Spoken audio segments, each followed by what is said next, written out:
Hello.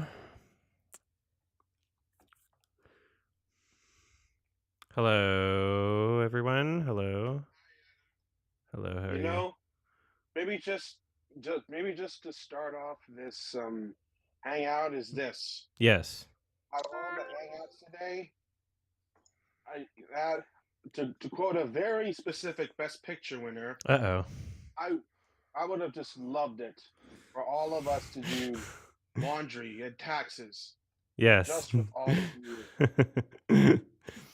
Very nice. Thank I you. thought this was I thought this was happening at 1, but it happened earlier or something. Yeah, well, I mean, so I'm Yeah. starting half an hour earlier because I'm trying to fit in a watch along for 1995 Ghost in the Shell. And I figured since it's an anime that Torkin would want to do it, and Torkin can do it, but only if we start right like at 3 p.m. Eastern or before. And so I moved the hangout half an hour earlier just to be able to fit that in. That's actually good. That's actually good because I have a class at 2:00, so this works out for me. Okay, there you Nice. Ghost in the Shell like a podcast recommendation, or is it for something else? go. It's for something else. Okay. Yeah. It's How is everyone, by the way? I just got here. Good. I'm awesome. good. Don't know how much people care about me. I don't know. It's good. It's good that you're doing awesome. Yeah. What are you gonna say? I was gonna say I've been playing the RE4 remake. It's great in my opinion. I'm just liking it more than I expected. Everyone seems to be loving it, but is like I just don't understand why I should play it if I've played the fourth one recently. You know? Yeah, I mean, it's the original is good enough and it's up to date enough. It's not like super primitive like the PS1 games, and even the PS1 games. You can they still hold up. I played Resident Evil 2 before playing the remake. Yeah, Whatever. It's like the Last of Us. It's the same, right? It's not necessary. You can still purchase the original version on the Switch. That's funny. Like the remakes on the Switch and all the other consoles. Actually, you know what? It's actually hilarious because if you probably know, the original Resident Evil 4 was like an exclusive on the GameCube for the longest time, but then after like a couple months, it like it saw a release on PlayStation 2. It was part of like a series of GameCube exclusives. And so now, like the Capcom 5, I think it was called. I don't know. Yeah. But like now with the remake, like it's on almost every platform except for Nintendo. Well, it can't run that stuff unless you do like the cloud stuff. I mean, to be fair, you still have the original version on the eShop for the Switch, so you have that if you want to play Resident Evil 4. But I just don't know if there's like much of a huge difference other than like maybe like a remaster or something. I don't know. Mean, there's differences in the RE4 remake that I don't want to spoil for anyone who wants to play it, but I'm enjoying it for what it is. It is kind of funny how like a lot of the best reviewed games of the year so far are all remakes and stuff. So you got like Metroid Prime Remaster, Dead Space remake, and then I mean Metroid Prime Remaster is not a remake. It's a remaster. So like it's still the same game, just like with extra features in it. Like the lines between remaster and remake are constantly being blurred. So who knows? It can fit into both. It's weird that we're in that generation for games now. We've been in that for movies for a while. We're getting old. I mean, the PS2 and Xbox original generation was probably the best generation of video games. So companies are realizing that, so they're remaking stuff from that generation. That's how I assume. I think a remake makes more sense. Like I think makes more sense to call something a remake when it's like a retro video game, like in the NES or SNES eras. Like that makes sense, but it's like what remake are you doing when it's like, was it like fifth console generation that the GameCube and PlayStation 2 was in? Because like you can get away with like just porting those with like upscaled or better graphics or something like that. But I don't know if like, because when I think of remake, I think of like building from the ground up as like its own game, but like the same maps, the same whatever. But so I've always thought of a remaster as like a more extensive port of the game rather than like just a completely new thing that they made. I consider a remake when it's from the ground up. Like not taking assets from the Yeah, original I at think all, that's just completely remaking everything. Remake. And then there's like Final Fantasy VII Remake where they kind of changed elements of the story and stuff, I think. They turned it into a Nier Automata game or something. I don't know. Final Fantasy VII Remake is like barely Final Fantasy VII. It's really just a remake. It's just a completely different game. yeah. What is very nice? Sorry, what is very nice about the Metroid Prime remaster though is that they actually allow you to use like more modern first-person shooter controls, like with the dual left stick. Yeah, with the dual stick, because when it was originally released on the GameCube, like they combined both like forward and backward movements and sideways turning on the same stick, and like that control scheme is still available in the remaster, but I've tried playing with it and I just can't really get into it. Like I don't know if it's like because I can't imagine like this was how first person shooters were like back in the day because Mhm. I had assumed that Prime was like using the dual analog stick, but I guess it was using the C stick, which is the right stick, as like the weapon switching. So Made no I, sense really when it happened. And then I Hello. don't know. And then you have like what with GoldenEye recently, where they port that to the Xbox, and the controls are fine, but they fucked up the graphics, I think, for the remaster or something. What's up, Kiki? I have my sorry.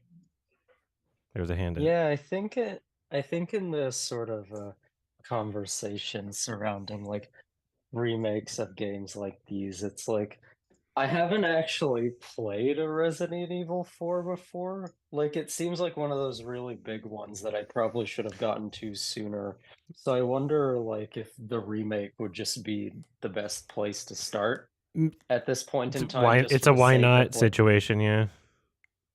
yeah, and it's like I play like I played Metroid Prime Remastered, and I just like even as someone who played the original, it's like I can't go back because like I definitely have criticisms of the original game. Like as good as it was for the time, like the controls haven't aged well at all, and we just have better stuff Yeah. since then. I just like, there's, I love the original Halo, but am I going to hook up my old Xbox with composite, like RCA cables?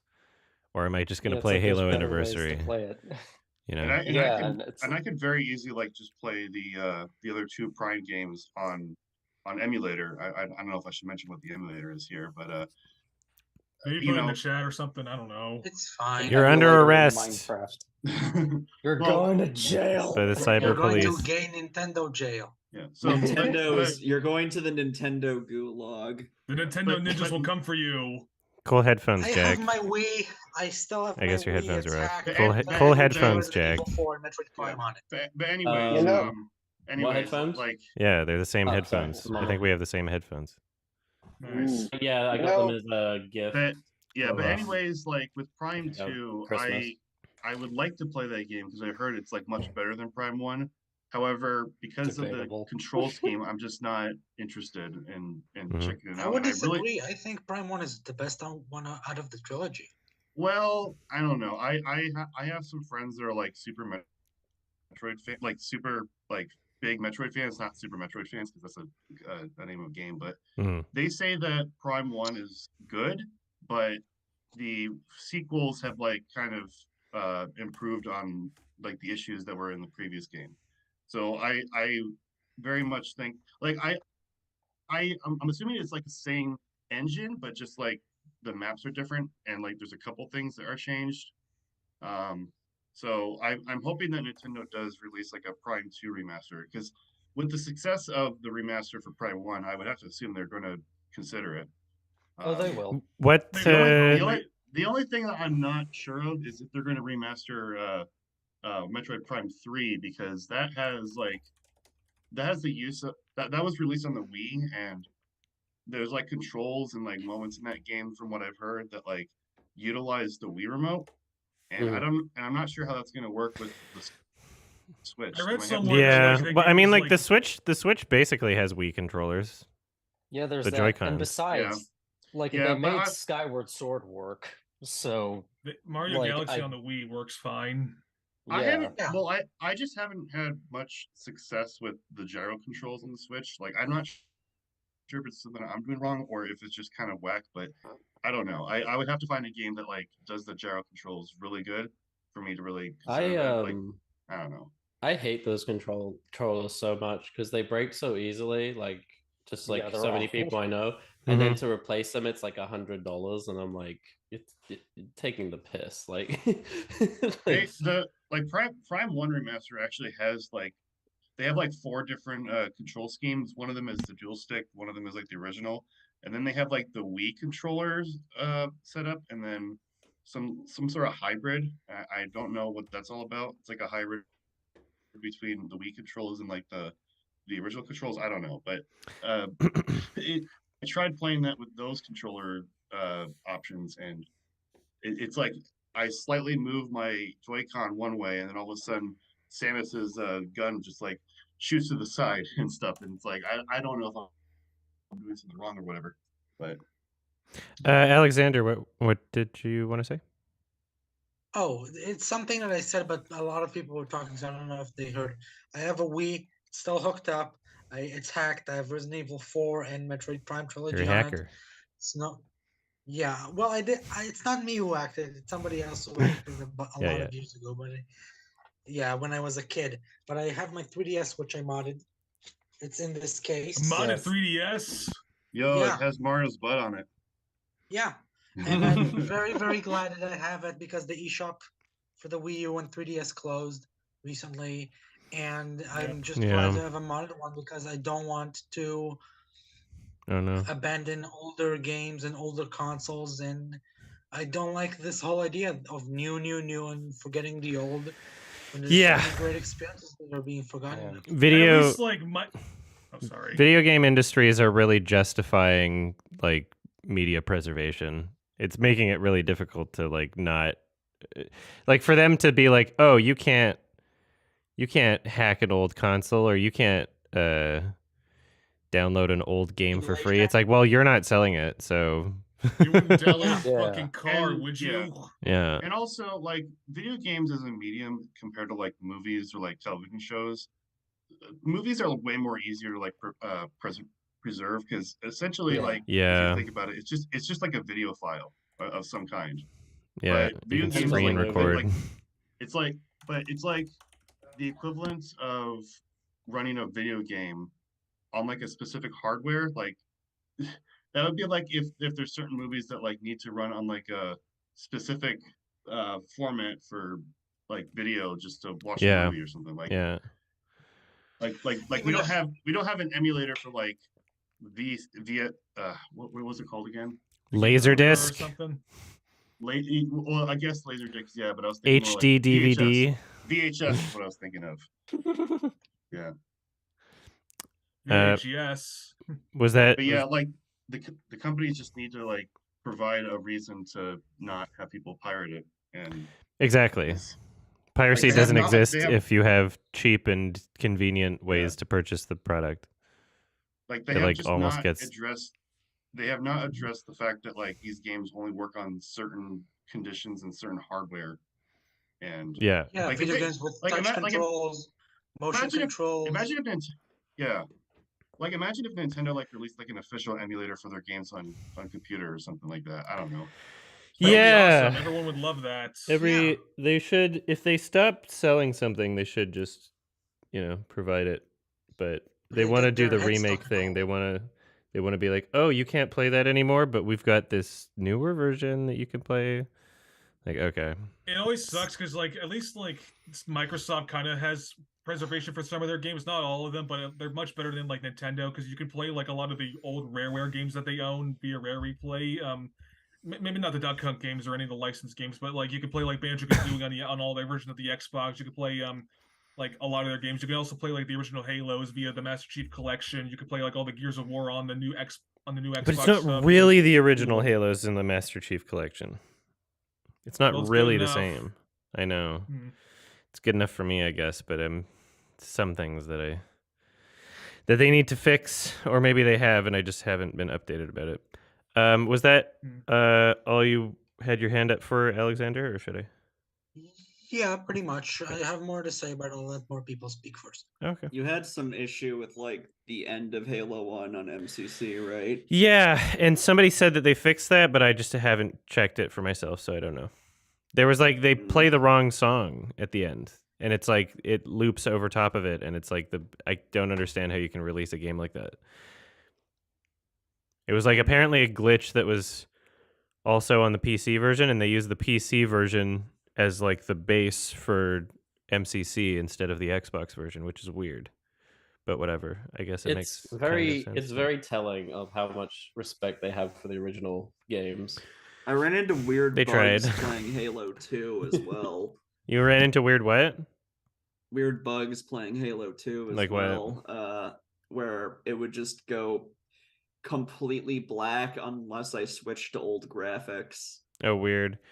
There's Halo 2 was buggy as shit on the original Xbox. Like it was basically an unfinished game, and they didn't even have patches. You know? People stand Halo 2 really hard. I have a lot of gripes with it. Rishi, what would you like to say? You know, there's this one question I've had for a really long time, kind of. I know you've given your thoughts on Fangoria and specific like horror like outlets that you have personal gripes with, almost. Almost. Correct me if I'm wrong, but so you have your thoughts on Fangoria. What are your thoughts on Horror Stand Twitter? The same people who spread the word on our gorgeous, beloved Mithrigan. I don't know if are you sure that's Horror Stand Twitter? Or are you sure like because that seems more like a TikTok Twitter or TikTok. I've heard Not that just I've heard that TikTok, but also Mithrigan is Stan Twitter. okay. Did you say Horror Stand Twitter or just Stand Twitter? Because I don't know if those are two Well, different things. both. And you said Okay. I thought it was only for TikTok, but I want to clarify it's not just TikTok that popularized Mithrigan or Yeah. Megan, but also Stan Twitter as well. So let me first understand what Stan Twitter is. So Stan Twitter is just parts of Twitter that are big weird fans about things. Well, You remember in one of the early episodes of Sardonicast where it was me that asked this question in the episode with Amanda the Jedi, because Sure. I asked a question about stan culture, which is Yeah. I guess that's kind of like just stan culture in Twitter. But the way I described it was like it's like over obsessive fans over like a Yeah. particular person or like a topic or something. Yeah. And it's really fun because there was somebody that was like really mad about my Elvis review, and I clicked on their profile, and it was like Elvis banner, Elvis profile picture. I'm like, is this all you do with your time? I mean, I'm like, you're not even mad that I disliked the movie. You're just mad that I disliked something with the word Elvis in it. Like it could have been a movie or anything. Baz Luhrmann I love some Baz Luhrmann movies, but this is ridiculous. Yeah. So I put. Sorry, I was gonna say I put out a review of Elvis, and the comments section wasn't crazy because like there was like people that were like in their 40s, because I could tell by their profile pictures, and they were like really upset and like basically like saying things that like quoting me but like misquoting, like saying things that I didn't say, being like, how dare you say Austin Butler was bad? And I'll reply being like, I said he was good. And they were like, well, I didn't even watch it. Yeah, it's that is the funniest. How are you going to prove a point if you don't watch the video or rant or thoughts they have? You know, that reminds me when that whole thing was going on with like Adam and like people were getting upset at him for like not finishing movies, and he like put out a response on Twitter like a long like yeah. Like that. I actually saw a few responses to that tweet that said like, I'm not reading that. And then they just like continue criticizing him. Like, what the fuck? Oh yeah, people didn't know what they were upset about, which was pretty thoroughly exposed when I started actually inviting people on to talk about it. They were like, "Oh, okay." I thought you were misleading about the movies that you finished or didn't finish. It's like, no, it's only one specific from the festivals and Oscar videos because I didn't have time to finish them all because they're in a package. And it's every single one. I said that I didn't finish it. So it's like, oh, oops, I didn't even know what the issue was. It's like, okay, well, everybody's just fucking, giving me shit for literally no reason. And then after that point, people just start to pretend as if they have a new reason. They're like, well, no, we were actually mad about this now. It's like, it's okay. just straw manning, really. Yeah, they're not. Twitter sincere. encourages kind of behavior. Let's be real. Yeah, it's the nature of the internet. There's like things that I want to comment on that I've wrote as notes for my Horse Brains channel or whatever, and my Horse Brains, the new channel Horse Brains. You haven't heard of it? Oh my god! How can you even be in this call? I'm just kidding. I didn't advertise it much anywhere, but no, I didn't know it, but I'll check it out. In my opinion, it should have been called Horse Discourse. Sure. That's a funny name. Space Horse Discourse. Dishorse. Did you say base horse? Look Space at Horse. Space Horse. Space Horse. But yeah, I was actually thinking earlier today, like there's a meta conversation in that within itself of like how we're incentivized to comment on things before really thinking about anything and just having an immediate response to discourse without like actually soaking anything in and trying to understand what other people are saying. It's immediately like, okay, no, you have to react to this right away.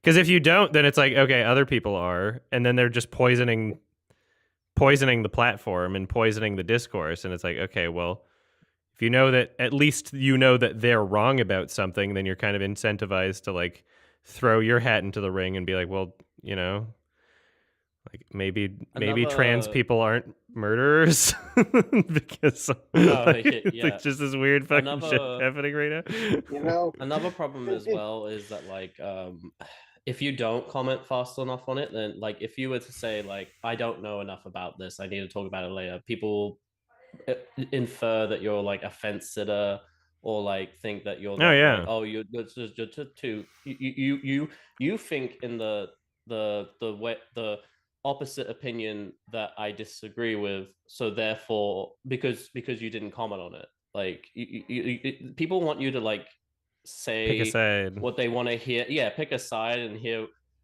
like you're picking like whichever they want like immediately, and if you want to be introspective, you don't really have much time with like Twitter. It's like it's got, as you just said, like it's got to be instantaneous, which is so annoying.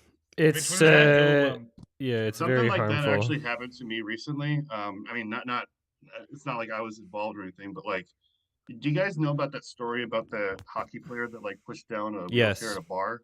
Yeah, I saw that. Yeah, that's actually my university. I go to the university that this kid was playing for, and it was so bizarre to see like so many like news articles about this and like so many people on Twitter like voicing their opinions on it. And like I think the guy was scummy for doing that. Like I'm not going to defend him or anything, but what really pissed me off about this whole situation is like the university, which keep in mind we're not a huge university, we're not like a University of Michigan or anything like that, but like they put out a statement just basically trying to say like, hey, we are currently investigating the situation, and we will take a look at stuff. And people were like quick to like jump on that and say like, oh, you're just trying to protect him. You're just trying to protect him. Yeah. You and it's like, give them a chance. God. Also, like depending on who's speaking, depending on like what organization you are and what claims you're making, you can be sued for libel. Like you can be sued if you say something without having like the full facts.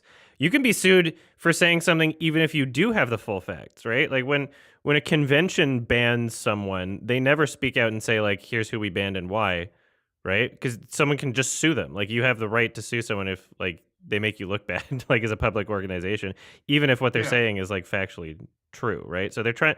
People are trying to like cover their asses too, right? So, or in the case of like, because his dad is the general manager of I think the Philadelphia Flyers. So he comes from like a wealthy family as well who are trying to bury it, I believe. Barry. But but the thing is, I don't really appreciate people that are like trying to throw the university themselves under the bus for this, because Oh, true.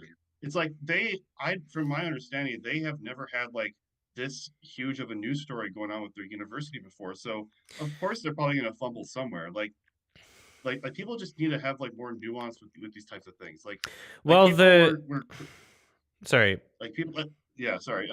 Like people were pointing out the fact that this was like a Christian college, which tells me that they don't know anything about the university. Like we're not a fundamentalist Christian college or anything. Mhm. Like we're very like I've seen a lot of faculty and students like pro LGBTQ here, and so it's like you're quick to judge a university based off of like their heritage and like just the fact that they have like a Christian background. Like Mhm.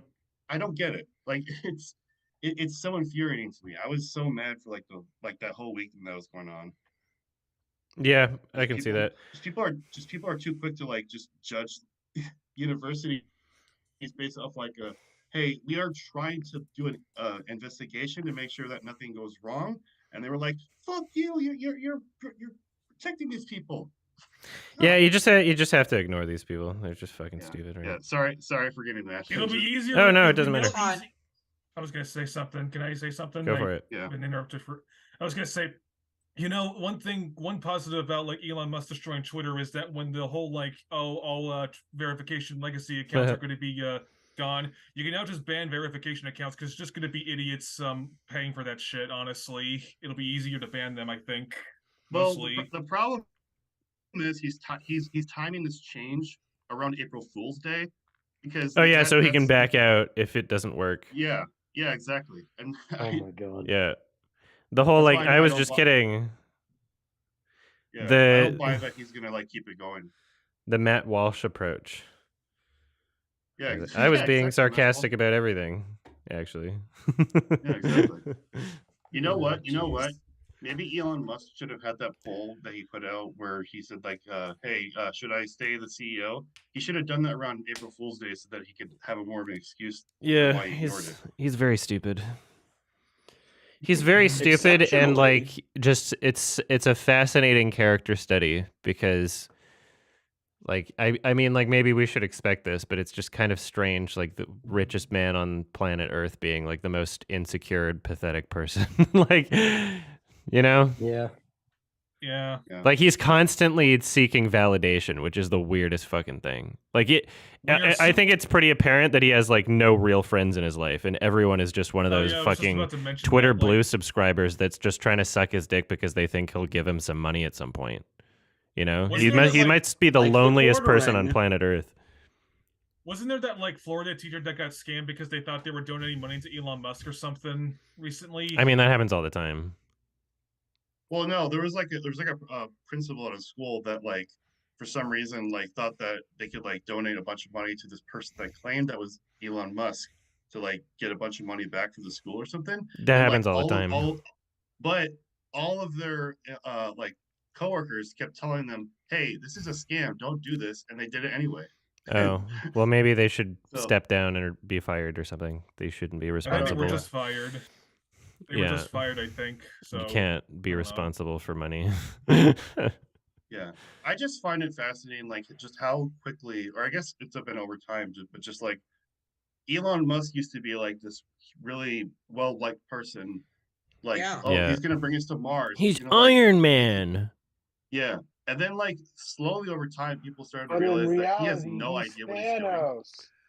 Like, I think people started to like raise their eyebrows around that time, where like he accused that one diver of being a pedophile or something. Yeah, I wish that was in the documentary. That was the one thing I said that, and people were like, "Adam, why you want that to be in there?" It was relevant. It was relevant to the story. It was funny. Yeah. Yeah, but then it was just the funniest over time, part. people were starting to realize like he doesn't really know what he's doing, and I can't trust him. Like I also see people on Reddit all the time like complaining that, oh, Reddit used to love him and now they hate him. What the heck happened? It's like, have you watched this man's career at all? Yeah, maybe people are judging maybe, him based on what he's doing and not just sticking to one character, like, and just forever being like, "Oh, I am forever attached to this personality or whatever." Like, I don't know. Yeah, sorry. It's okay. It's fine. We were on this topic a lot. Kiki, what's up? Yeah, I guess like things really started to fall apart at the seams for most people when he took over Twitter. Like there was stuff before that for sure, but it's like when you look at the whole incident with Halli Thorleifsson, I think his name was, the Icelandic designer for Twitter, where Elon basically fired him, even though he was literally on this list of, hey, this person is very, very important. Whatever you do, do not fire this person in 110 point font in like red impact, whatever. And then he fires him anyway because like, oh, he's not doing anything. And he thinks he's smarter than everybody. Yeah, it's like, oh, look, he's disabled, yet he's tweeting up a storm? Yeah. Suspicious. I fucking hate Elon Musk. And then, he's such a hack. Immediately retracted when his lawyers were probably like, dude, you just like accuse this person of being a fraud publicly on on your social media platform. Like, what the fuck? You know, I'll ask people here, how has Elon Musk taken over Twitter like affected your use of Twitter, or has it?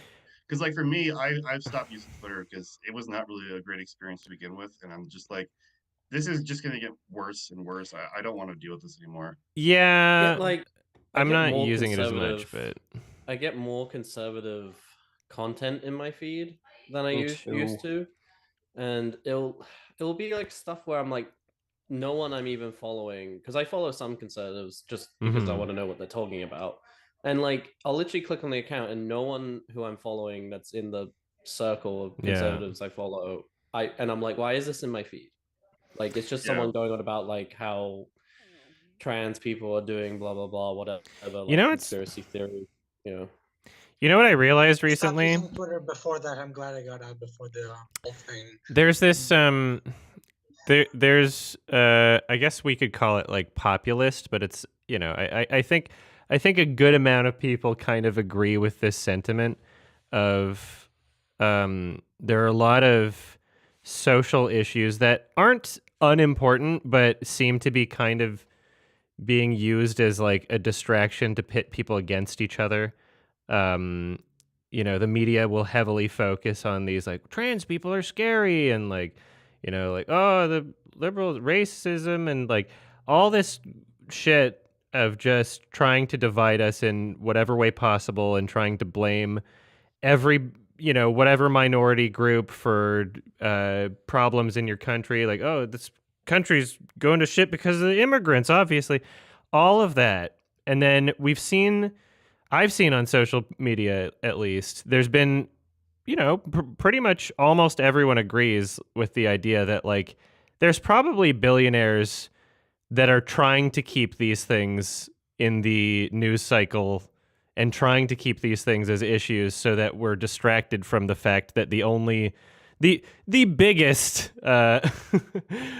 way that we are divided is wealth inequality, and you know, not like these other social issues aren't important in any way, but as soon as you start addressing wealth inequality, these other issues almost certainly fix themselves to a huge degree.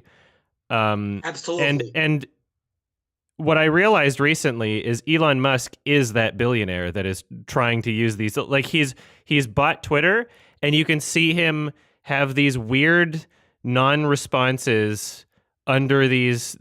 If you follow what he's doing on Twitter, he'll like write an exclamation point to essentially like signal boost these divisive issues of people being like, oh, trans people are murdering people now, and he'll be like, oh, very interesting, and it's like, what possible reason does he have for trying to like signal boost these things that like it didn't seem like he really cared about like before, right?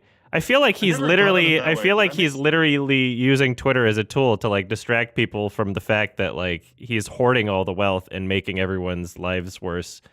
You know, like that he's a part of. He's a part of the that problem, makes right? so much more sense now. Wow, I never thought of it that way. That's what I'm realizing.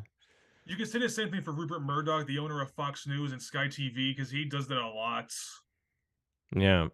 But I feel like Elon Musk literally is the billionaire that's trying to distract people from the fact that wealth inequality is like the largest, most important thing to address. There's still people that don't think that wealth inequality is that thing.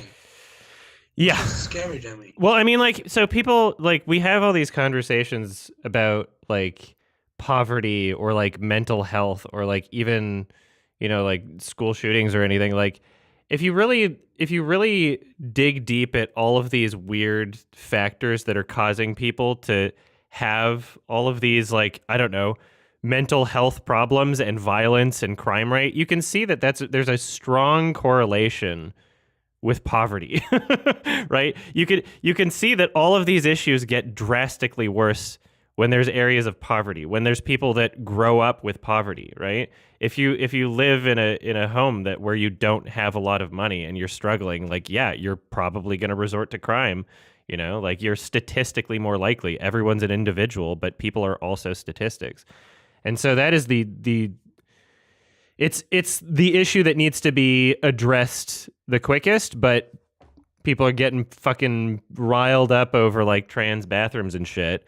And so that's being a part of the media coverage when there's only really one thing we should be addressing first.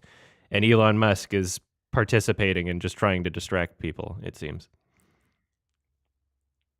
In my opinion. Another thing about like the whole focusing on trans issues is that like I don't understand what, like, I understand like trans people's end goal is equality, which is amazing, great, but I don't understand like the opposite side's end goal. Do they think it's actually going to like just stop if they like fight hard enough? Like, it just seems like such a just mind your own business kind of thing. Like, I don't stop. You what? mean like they think that if they hate trans people enough, they'll go away? Yeah, they think like I believe they think that's possible.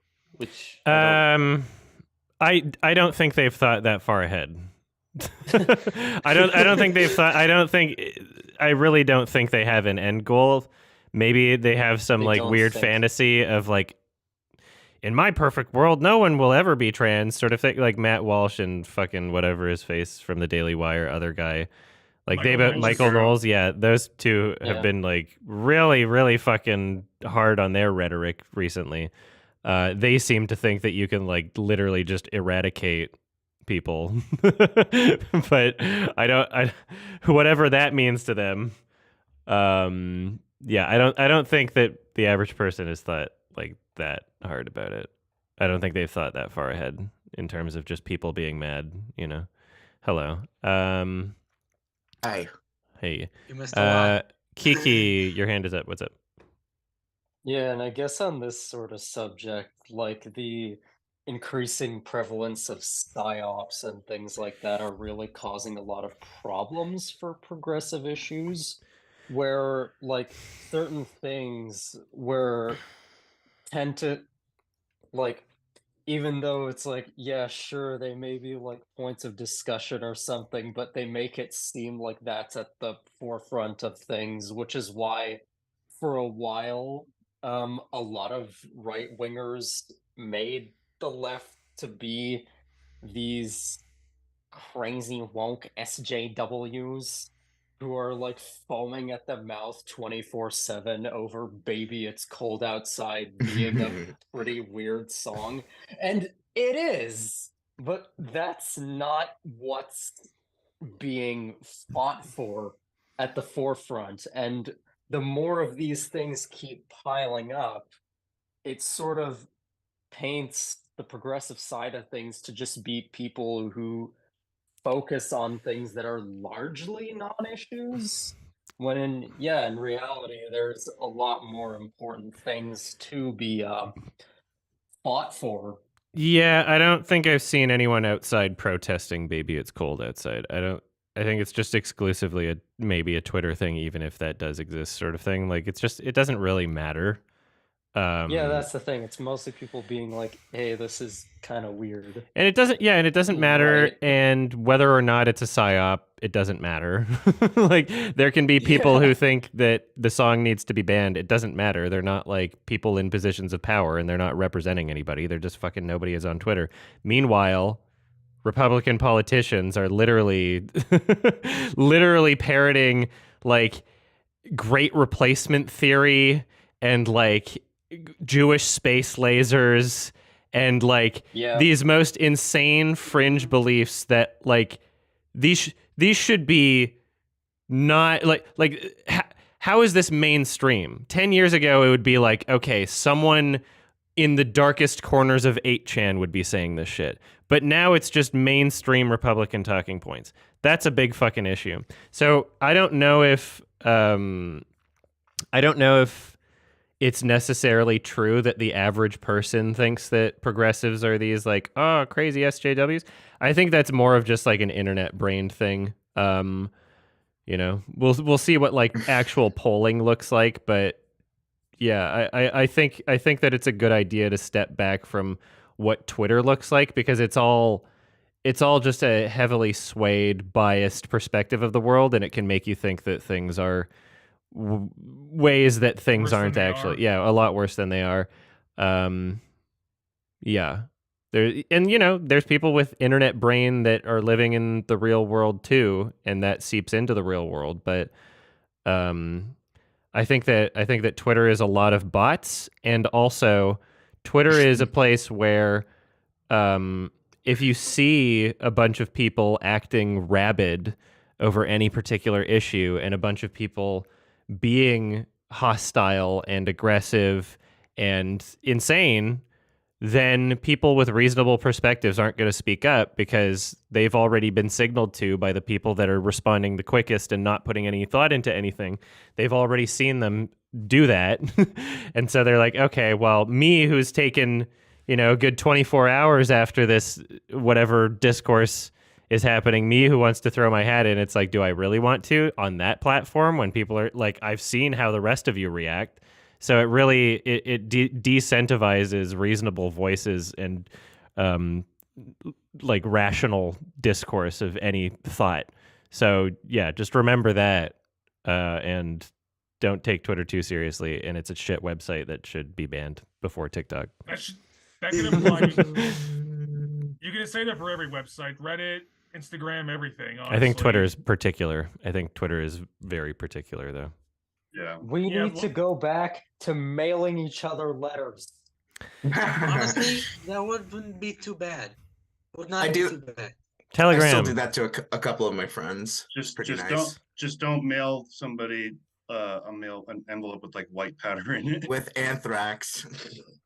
Oh, here's how an do idea. you ratio someone with a letter? I receive letters with white powder in it all the time. Don't diss on white powder in the mail. Hashtag white powder. Yeah. Oh no. All right. Yeah, you can just buy drugs on the internet. Is it alright if we change the subject to something a lot less like stressful? If that's all right? Sorry about that. Yeah, sure. We gotta No. Actually, It's fine. I actually wanted to switch to something more heavy with my hand raised. Okay. That's particular to my country, so I don't sure. know. Rishi was up first, so we can. Rishi, what's up? Look, I know this it has been like a month since this happened, but what are all of your thoughts on this year's Oscars? Mm-hmm. I thought it was all right. Brendan Fraser. Woo. Yeah. Pretty cool. This is the first Oscars I think I've seen in a long time, and it wasn't a bad experience aside from Jimmy Kimmel just like going way too long on certain things. Yeah. I just being present. I would have traded Jamie Lee Curtis's win for Kate Blanchett to win. At least the Jamie Lee Curtis stands are happy. She has stands. I know it should have gone to Stephanie Hsu or I would have Bassett, preferred it going to Stephanie Hsu. Yeah. At least the Jamie Lee Curtis stands are happy. Okay. Yeah, we could have. I'm glad that people are happy, but there's so many good movies that didn't win anything. Like Yeah. Banshees, I don't think won anything. Like Tor, My I don't Year think of won Dicks. anything. Yeah, My Year of Dicks didn't win Year of anything. Dicks, yeah. My Year of Dicks was awesome. And I'm mad that it didn't win. It should have. And It lost should to have the won. worst one. It. I would say maybe second worst one, but yeah, it was pretty close. Second worst? You think The- Ostrich is worse, or? I mean, yeah. I mean, at least in the boy fox hole, There was a horse good art hole style, at movie. least, yeah. Yeah. Horse hole. Yeah. At least the music and the art style was good. Ostrich was Yeah. whatever. I don't Ostrich know. was like, why did you nominate that? I didn't like it, but it wasn't like You know, outstandingly bad or anything, in my opinion. you know. Adam, did you see Navalny? Yeah, it was very boring. I don't know why it tried won. watching it. It was I- insanely boring, Okay. and it didn't add anything to the conversation. It was just kind of an opportunistic documentary, where, like, I thought it sure, was gonna go- I agree with the premise. You know, I don't disagree with it, like, from a political perspective, but it just, like, as a documentary, like, compared to all the other ones that were nominated, like, what the, why that way? Does I just think Navalny not. have a giant turnip in it? I didn't fucking think so. No, What? Giant turnip. Well, sorry. I had a different window open.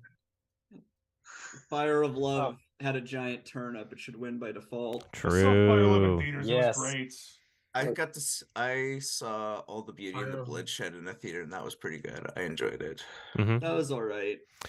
I have some- seen. I am so proud for, as someone whose parents came from India. I am so proud that Elephant Whisperers and RRR won an award. I know you hate it. I know all of you hate it. But as someone who haven't seen it. whose culture and heritage hasn't been recognized that much, but has mostly been done in a negative way, I am so happy that India is that, much like with South Korea, I'm so happy that they're putting India right on the map of great movies. I'm happy Yeah, for you. I think- And to be I think- honest, out of the song nominations, like, I don't know if there was like one that I wanted to win more than RRR, so it didn't really, you know. What did you think of the performance for that RRR? I thought the dancing was great. But then I it's had a so thought in my fun. head It's of so like, just It's really fun. yeah, I was having a thought in my head like, are they judging the whole performance of the song? I know I can give in my 2 cents on Sure. why it actually won. It's not because of the song itself, it's because of the scene and the build up to the scene. I saw RRR opening night in a theater on like last year, and it was completely packed. Like, me and my brother were the only two like white people in there, and when they got to the Natu scene, the entire audience was like, you couldn't hear the movie. It like the audience funny. was screaming. Like, people, like women were actually like thirst whistling. That's It's, funny. Like, it's That's a it good was- sign. I That's a good literally sign. I looked at my brother when it was happening, and I had to yell, "This is happening, Dylan." So, yeah, it was That's a good was sign. it was a That- crazy experience, and I'm never gonna forget it. Good. That sounds like a real Rocky Horror Picture Show. It really was. It's like it's like the movie. It was like at 10 o'clock at night, and it was a completely packed audience. So it was like a truly memorable experience, and I'll always have a soft spot for that movie because of that. Alexander, what's up? Okay, so let's pivot back to something dark. I live in Israel. Does anybody know about the stuff that's going on in my country? I've heard about it. It's Yep. hope you're okay. What's that? I'm Oh, there's something fine. happening specifically now, and not just Yeah. ongoing. Okay. Yeah, something newer than just this country being that's kind of what I want to talk about, the prime minister. There's been, okay, I don't know where to begin, honestly. There's been like election cycle after election cycle where the governments don't stay together, and there's like Mhm. 2 elections in a year, and it's a mess. Benjamin Netanyahu lost the prime ministership and he gained it again, and now his ministers are the most far right they've ever been. Like, this is for Israel I'm speaking about. And he wants to completely overhaul the judicial system so that he won't be able to get prosecuted for a bunch of stuff that he did. And there's mass protests. I'm fine. I'm not being threatened by anything. For now, I just don't know what the future of my country will be. And talking about dividing people and using issues to distract people from other issues, people are protesting about the judicial system stuff. They're not protesting about everything that led to Netanyahu winning, the racism that is pervasive in our culture and in our politics. And I'm not even, I know a lot of people say that our country is like an apartheid state. I didn't research it. I don't know about it, but I know all of like the smart people are saying it. So I'm kind of inclined to at least partially believe it. And I don't know what will happen with this country, because even if the judicial system stuff gets fixed, there's still a lot of people supporting the right-wing ministers. Want to, like, I don't even know what they want to do. They just hate women and LGBTQ people and minorities and all this mess. It's very worrying. It feels like the country's falling apart. I wish I knew more about it to be able to comment on it substantively, but that's fine. I don't know much about Elon Musk. I didn't comment on that. Yeah, yeah, but it's probably good to vent anyway. Yeah. I guess going back to something lighthearted, I might change my profile picture. Like, I know we watched Hoodwink Oh yesterday, God, yeah, I Adam. just realized that's what it's from. Yeah, but I'm gonna change my profile picture real quick to something like that I've had on my computer for the longest time because I thought it was really funny. Here, let me see if I can. If You should change it. Oh no. Yeah. Yes. Oh I was about no. to say you should change it to. No, I've seen that photo. Oh I jeez. was just about to say you should. I was just about to suggest you should turn it to a turtle from over the hedge, but it's a turtle anyway, so. Look inside the mouth. You can Oh, see turtle power. Turtle Yeah, from over the exactly. hedge, Adam's favorite. End Yes. of an era. Wait, hang on a second.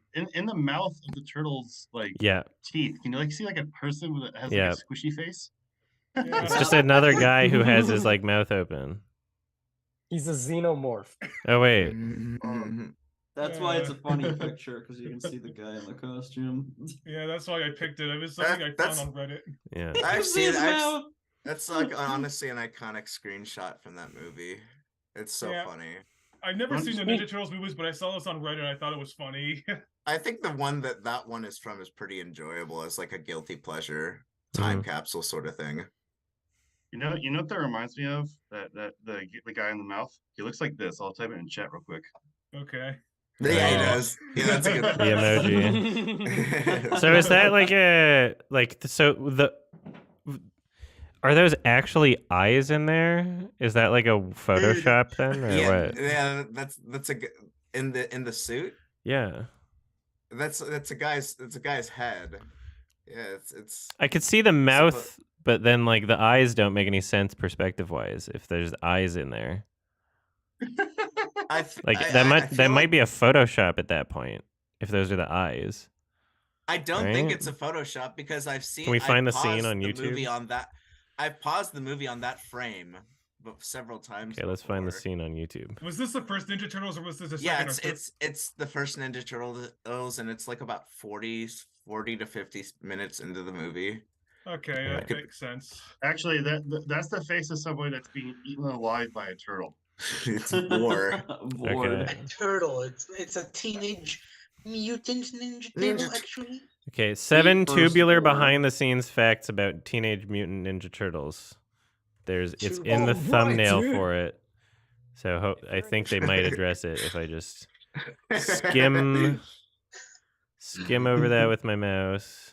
Let's see, where are we getting there? Turtle actor cameos. Was it Corey Feldman was one of the voices of the Turtles. They did the same thing that they did with Darth Vader in Star Wars, where like it was a guy in a suit, but then James Earl Jones would do like the voice for Darth Vader separately, and then I think the same thing for the Ninja Turtles movies, where they had like people in suits, but then they had like actual famous actors voice them outside of that or something. I don't know. Besides Corey Feldman, can't really think of the names of any of the actors who voiced the Ninja Turtles in those movies. Let me look this up. I'm just now reminding myself that the Michael Bay Ninja Turtles movies exist, and I'm sad. Oh, they're really bad. They're Yeah. really bad. Michael Like- Bay can burn in hell. Oh my god. I think Alex talked about them on Jar Media once. So it's at the Yeah, very end of the actually video watched I linked. K not too long ago, and I kind of enjoyed it, which There's- was surprising. sorry, to me. I'm I just- expected And he to hate it. opens his mouth so wide, we can see the human actor What were you Speaking saying? of inside which, his mouth. Okay, Who's so that is excited a for real Ninja screenshot. Turtles I'm just like, Spider-Verse animated Yep, style yep. movie? how did the eyes make sense? Is that like something else on his face that's like a part of the? That's not. I don't know what's going on there. That's not his eyes. I think that's Look at the. that. That's what not nightmares are really made his of, eyes. folks. Click a video. That has to be like It's like- a part of the costume or something. It could be his mouth. The mouth seems to make sense. I honestly think it's the mouth. I genuinely think it's It is. another There mouth. is like the mouth for sure, but then the two dots next to the mouth is Oh, what's okay. confusing, right? Kiki, what's up? Oh yeah. So this is kind of sort of unrelated. Mm-hmm. But something very, very epic came in the Uh-oh. mail today. Fuck. Yay. Oh hell yeah! Yeah. I also got I that. got it. I got it. I still Yeah. haven't seen it. And The, then they um, dropped the fucking Arrow video one today. Yeah, and that one has like more features, doesn't it? And it fits on a completely regular different features. shelf. How I did got- they Yeah, sit it's an like entire they lighthouse both in have mail? they both have unique special features. Okay, so you got to get both. yeah, Shit, fuck. yeah, me Oh, that's being the annoying. ultimate fan of this movie, I'm definitely gonna get both. Nice. I have both, but it was because I ordered the No, when we regular say Blu-ray both, by accident. when we say both, we mean the Arrow Video 4K release, not the Oh. standard. There's an Arrow video edition. 4K. It just Yeah, they got just, announced showed it today, today. and it's you can What? pre-order it, and it has different special features, That's and it fits on a weird. shelf. That's so weird. That's so Oh. weird. Oh, it actually. Yeah, fits on a that's shelf. the kinda craziest annoying. feature is Oh my they made God. it the same They got the rant. height as the other Blu-rays. That's like a crazy new feature they added.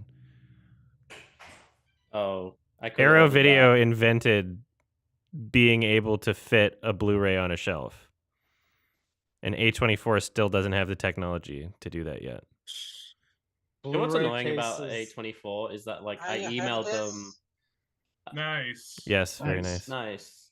I emailed them saying, "Oh, sorry, I was like really confused going on your website on my phone, because I just clicked it through an ad. I was like, oh yeah, I had to buy that, so I clicked on the ad, and I got confused and I ordered the standard by accident. So I emailed them being like, oh, could I either replace the disc and then pay the difference, or can I just return this? It's only just been opened now." And they said like, "Oh, did you take the cellophane off?" And I went, "Yeah." And then they went, "Sorry, no refunds." And then I tried like explaining like what like a solution, and then they stopped replying. Yeah, they I was have like, every what the company hell? has Like- policy, right? So I know, but like That's frustrating. I don't get the big deal. Like I just like I'm happy with the product. It's just like I ordered the wrong disc because like they should make it more clear on the website. And also, there should just be standard. Like, there should just be one item that has both regular Blu-ray and 4K. Also, I know, and also, I was gonna do a small complaint about that. It reminds me of when I bought the Midsummer Director's Cut. It's like the same exact price. I mean, like regardless of the movie aside, it's literally just the movie. I don't even think it has like the trailer to the movie, which is for the amount of like, hey, collector's I haven't seen it in a edition. couple of- I feel like there's possibly more special features on the regular Blu-ray I could get for like $10. There are. Yeah. So yeah. I mean, and there's like no other legal way to watch the Midsummer Director's Cut. So Yeah. I ended up paying $60 for it, and I still haven't watched it. I'm gonna watch it before. Director's Cut's better. It's great. Yeah, that's what I've heard. I had very mixed opinions on Midsummer when I first watched it, and I'm excited to revisit it because it's been a couple of years. I have the Marcel the Shell with Shoes on 4K that was exclusive to the here. A24 website. Yes. It was a good purchase. I like the Blu-ray that I have, but I hate how expensive it is and how it costs. There's like shipping cost and stuff like that. I don't like how that's the only way you could buy a Blu-ray of that movie, and I love that movie. Unless you're Canadian. That's true. That's true. Unless you're Canadian. Yeah, Canada got like a standard retail release for Marcel the Shell. Oh, 4K? Yeah. Not 4K, but standard Blu-ray, yeah. Okay. Yeah, whatever. Your hand is up, Kiki. What's up? Sorry. Oh, okay, that's fine.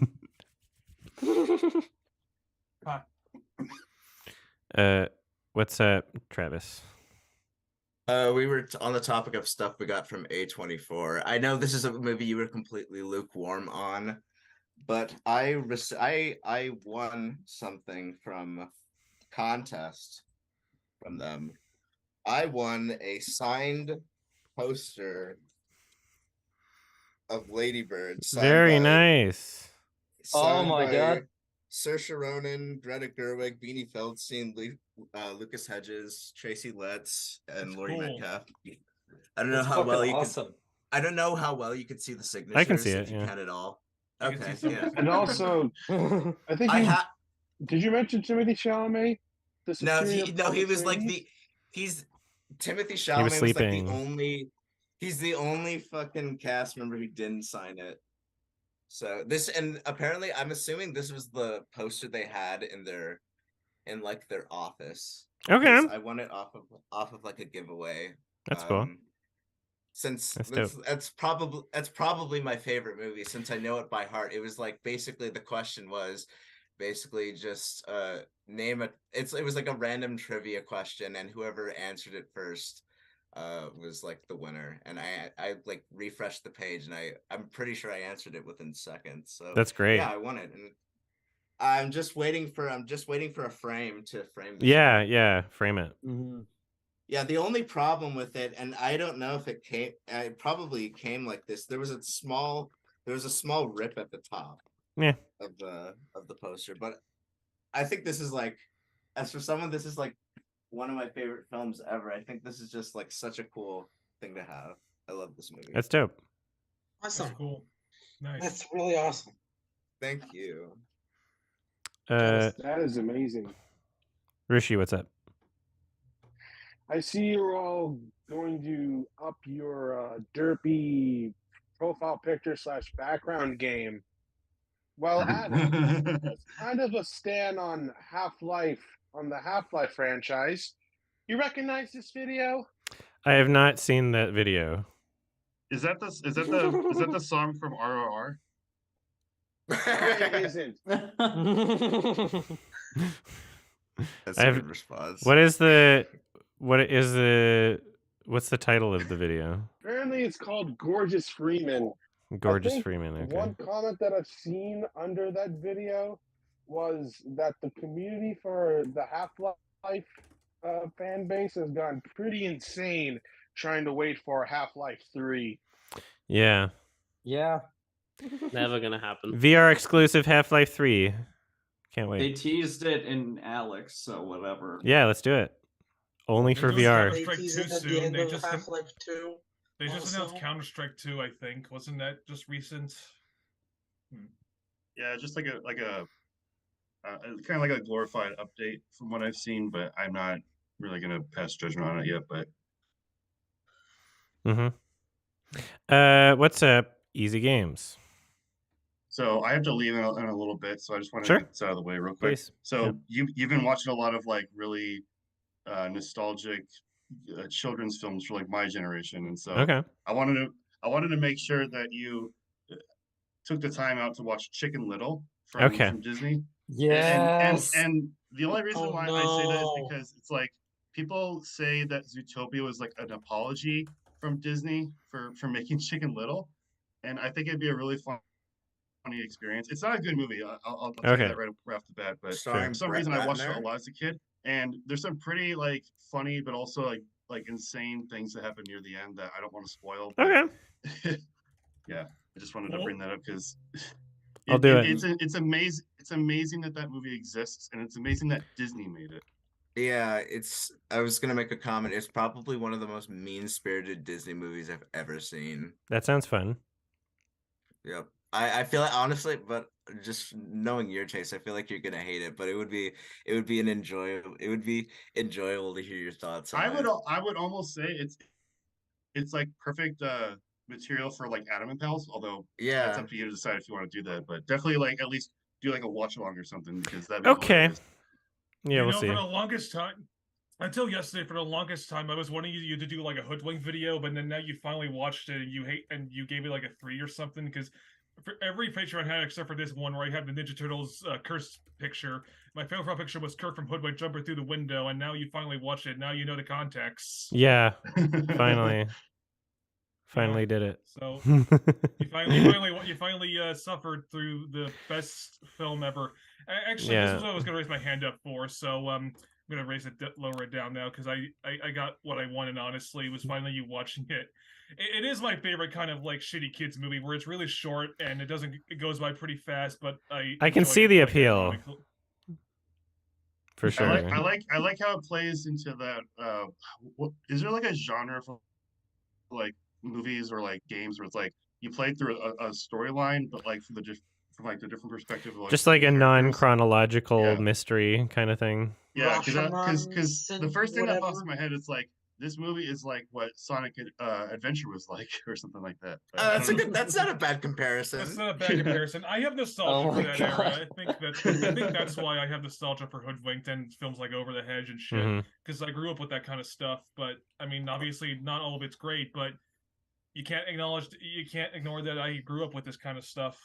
Not necessarily Sonic Adventure 2. I didn't play that till like years later, but like Hoodwinked, I had the DVD for. In fact, I used the DVD yesterday for the watch along or something because the Blu-ray is weirdly expensive and there's no way to watch it online for some reason. Yeah, difficult to find. Did you watch it in unfortunately? Theaters? I did. No, I didn't. It was only the DVD thing. I did watch Hoodwink 2 in theaters, oddly enough, as a dollar theater thing when it came out. I don't know. Me too. That one's supposed to be way, way worse. Hoodwink 2 is like actually fucking awful. It's like the worst thing ever, honestly. It's like it's like you somehow make the animation worse. And they completely got rid of the like non-linear structure. It's just a straightforward with the structure of the film, and that's lame. Yeah. Okay, I wanted to look up to see like who made this movie because it doesn't seem like it's like from a major studio that I'm aware of. And I'm just looking. I think one of the producers was the Weinstein Company. Well, they yes, they are. Sounds about right. Yeah. Kiki, what's up? I'm adding another movie to your pile. Uh-oh. Okay, so there was this movie called Igor. I've seen that in theaters. I've never seen it, but I've seen commercials for it. So Igor was the one of first the most movie forgettable movies I've ever seen. Yeah, it was the first movie I ever saw where I was like, I don't like this. Like, it's also produced by the Weinstein Company. Yeah, so basically it's like kind of a wannabe Tim Burton movie. Like aesthetically speaking, it's not quite there, but that could be because of money. But you could tell that they wanted to merchandise the shit out of this movie. And like every single line feels like they designed it to go on a t-shirt. So yeah, it's like it's a pretty terrible movie, and it's one of the very few ones that I've actually seen like years after the fact as well. I watched it with my ex at one point, and it was even worse than I remembered it.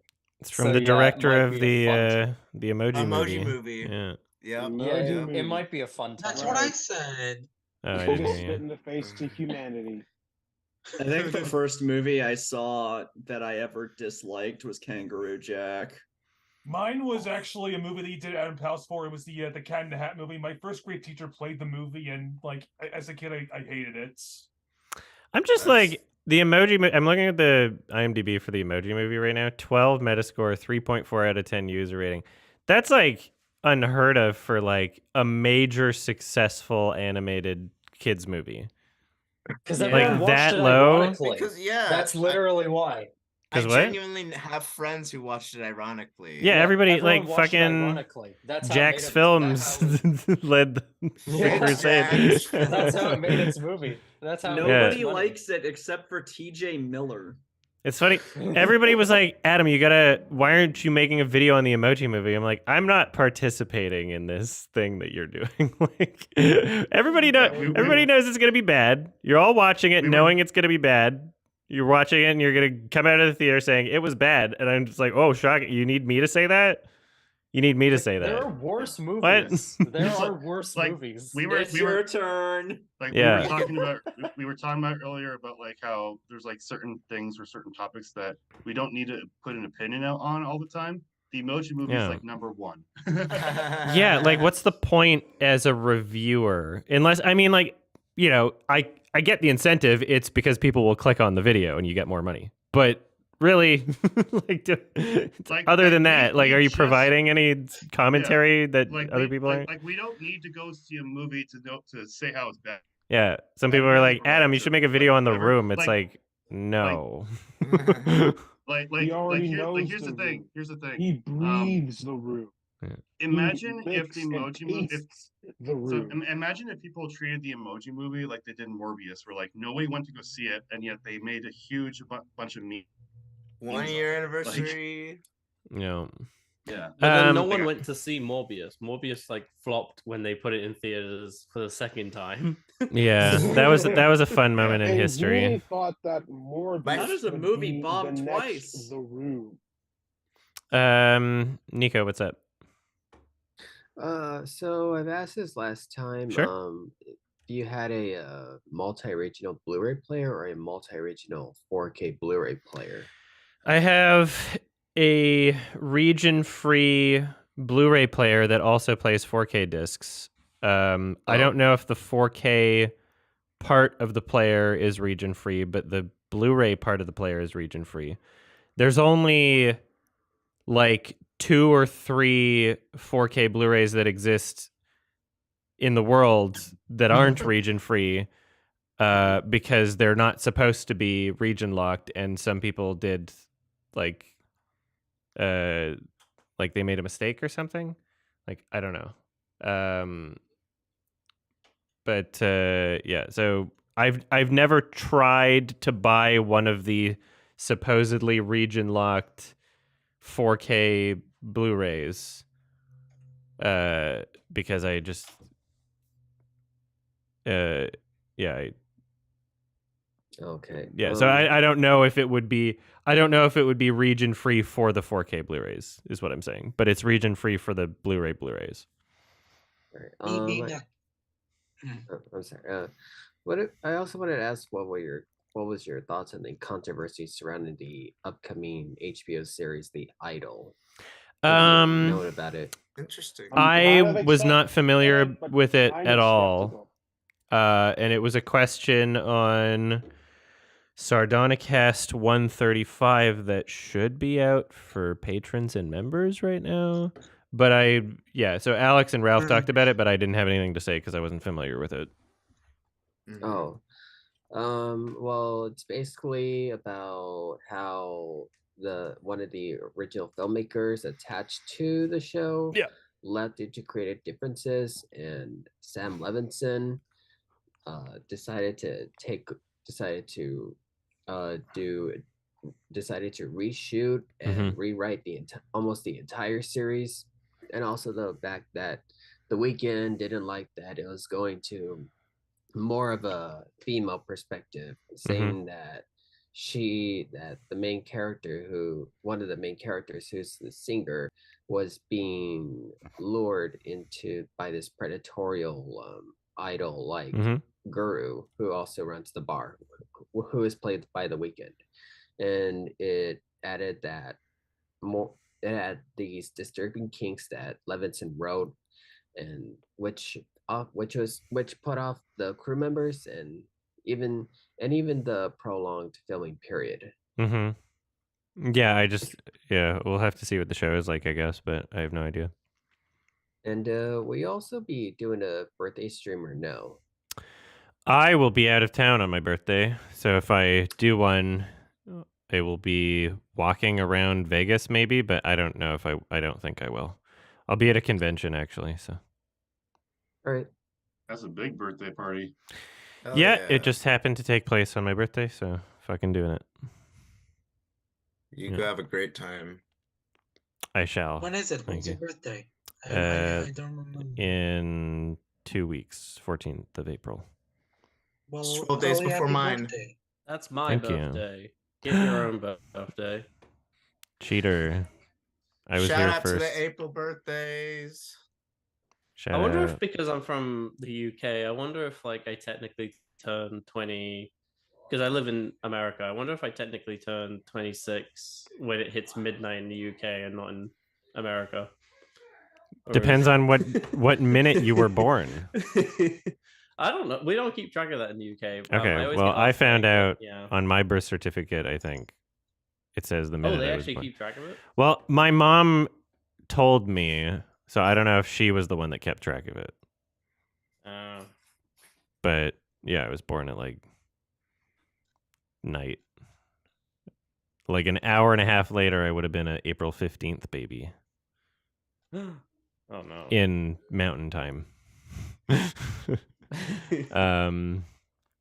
Rishi, what's up? Before I go, because I am quite busy with a lot of stuff, if you want, just to wrap things up, sure. If you want bad kids movies, I'll give you bad kids movies. Oh no. Trust me, take it from me from back in my low IQ, low grit days. I think the two worst kids movies I think you should be watching is Fred the Movie and Romeo and Juliet Sealed with a Kiss. What is that other one? Romeo and Juliet I saw that. Sealed. I think I saw that in class. Are they sealed? Yeah, they are. They are. Oh sealed. god, that looks funny. Oh, really? Sure, I'll watch that Adam, one. When I say this version of Romeo and Juliet is so bad, you Love will it. appreciate the Baz Luhrmann version even more. Okay. He never seen the Baz Luhrmann version. He only watched Elvis as his first Baz movie. Yeah, but I'll probably won't- watch the other one at some point. I won't spoil anything, but when I first saw that movie in class, because they showed it for class because we were studying about Romeo and Juliet, the ending of that movie is like super unsatisfying. I won't spoil anything, but that's just what I remember about it. It's just like Which version? Sealed with a Kiss. Man, fucking Fred was so annoying, but like, way to go, Lucas, for just exploiting that. Man. Way to go for like cashing in on it for the 5 years or whatever that you could do it. I do like the fact that like in the Fred movie, like this was before John Cena became like a huge meme or anything, and he just like randomly in the movie as the. Yeah, he's just there. I don't. Why is he not on like the billing on the poster? If you're on IMDb, it's like you don't even see. Is he just that minor of a character? True. It is there. He is You there. gotta look hard enough. Yeah. Yeah, can't see him. Sheen. All right. Well, thank you for the recommendations. I used to Rishi. like that film when I was really what? I said thank you for the recommendations. Thank you. I'll see you next month. Yes. Thank you so much see for you next joining. month, Thanks for the Rishi. support. Bye. Bye bye. Kiki, what's up? Oh, and also hi, Yes. Athenius. Hello. But yeah. Kiki's hand is up. So. Yes, so as far as Fred is concerned, I don't think there's any debating that the character in the series was very annoying. But there's something I really respect about it from a historical point of view, because Fred was really the first instance of showing that someone could actually become famous on the internet. And not just that, I remember when I was a kid, there was this iCarly TV special where they actually did a crossover episode. That's how I found out about him. Yeah, I would say that Fred is like the first example of somebody posting cringe on YouTube as a content creator. That is. Yeah, there's that, and it's like the fact that someone who was famous on the internet made it onto TV, which was much more highly regarded at the time. It's like no one thought that was possible, and yeah, it's like especially with what iCarly tried to do. Yeah, because and the whole show's about like a content creator online. Yeah, and that was like really like while being internet famous was kind of in its infancy, like at least in the modern sense. And it's kind of a thing of like anyone can post something online and become super famous. Yeah. And I just found that whole thing to Okay. be really cool. Yeah. The funniest thing about like the way that iCarly like handled streaming is like in a retrospective of like, because I don't think Twitch was a thing at that time, or at least it wasn't like huge or No, it anything wasn't. like that. Like their live streams were just like akin to like just lol, so random, like oh, and now we're going to like put my feet in like a tub of goat's milk or something like that. That Like, was like, Dan that was the whole- Schneider's idea. Unironically, that's what that was. It's true. Yeah. Feet. Yeah. Yeah, like oh, children's feet. We're gonna put goop on them. Show it off to the camera. Like that was Dan Schneider doing that. Yeah. It's all so Look at- random. look It's at so the- random and funny that we got our feet covered in slime. I was saying, here comes the slot on. So here's a question. So like I've heard of people that watched Fred. I don't know a single human being on this planet that ever watched The Annoying Orange, and yet that is also very successful. Even I didn't. Like who was watching Annoying Orange? Some people might still be watching Annoying. Like some I don't know, but like kids kids watched Fred, and I know people who have grown up and said that they watched Fred when they were a kid. I don't know anybody who was saying they watched The Annoying Orange. I my only experience with The Annoying Orange was when they had like a really short run Cartoon Network show. Which I was about to mention that actually. Yeah, exactly. That's what I was thinking about. And Annoying Orange. Vasquez as the human character. Vasquez as the human character before he got canceled or something, and I don't know. It's like he went off the deep end basically. Yeah. Now he's a right winger. My nephews, who are like 3 and 5 now, like they watch The Annoying Orange, and like every time I watch them watch it, I'm like, wait, what? And then I'm like, I must be like in a coma because like there's no way children are watching this. That's like, so weird. This is a thing. I wonder. Right? I turned my head twice. I was like. I wonder if they get a lot of like, what's the word? Passive like views. You know.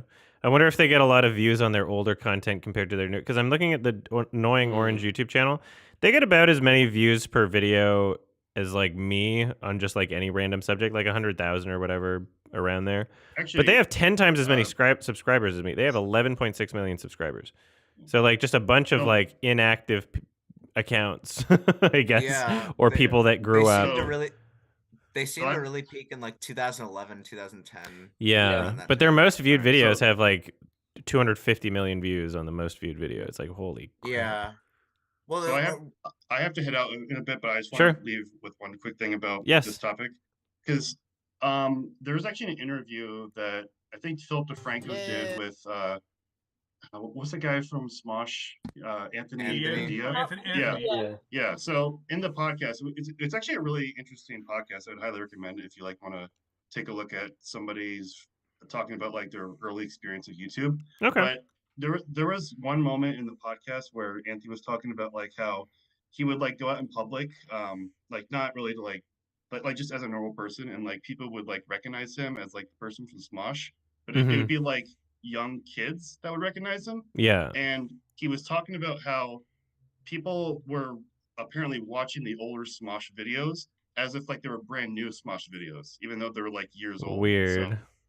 So it was and he found it weird that it was like there's like a whole new generation of an audience for like that old content, and yet people are still watching it, even though like maybe like Interesting.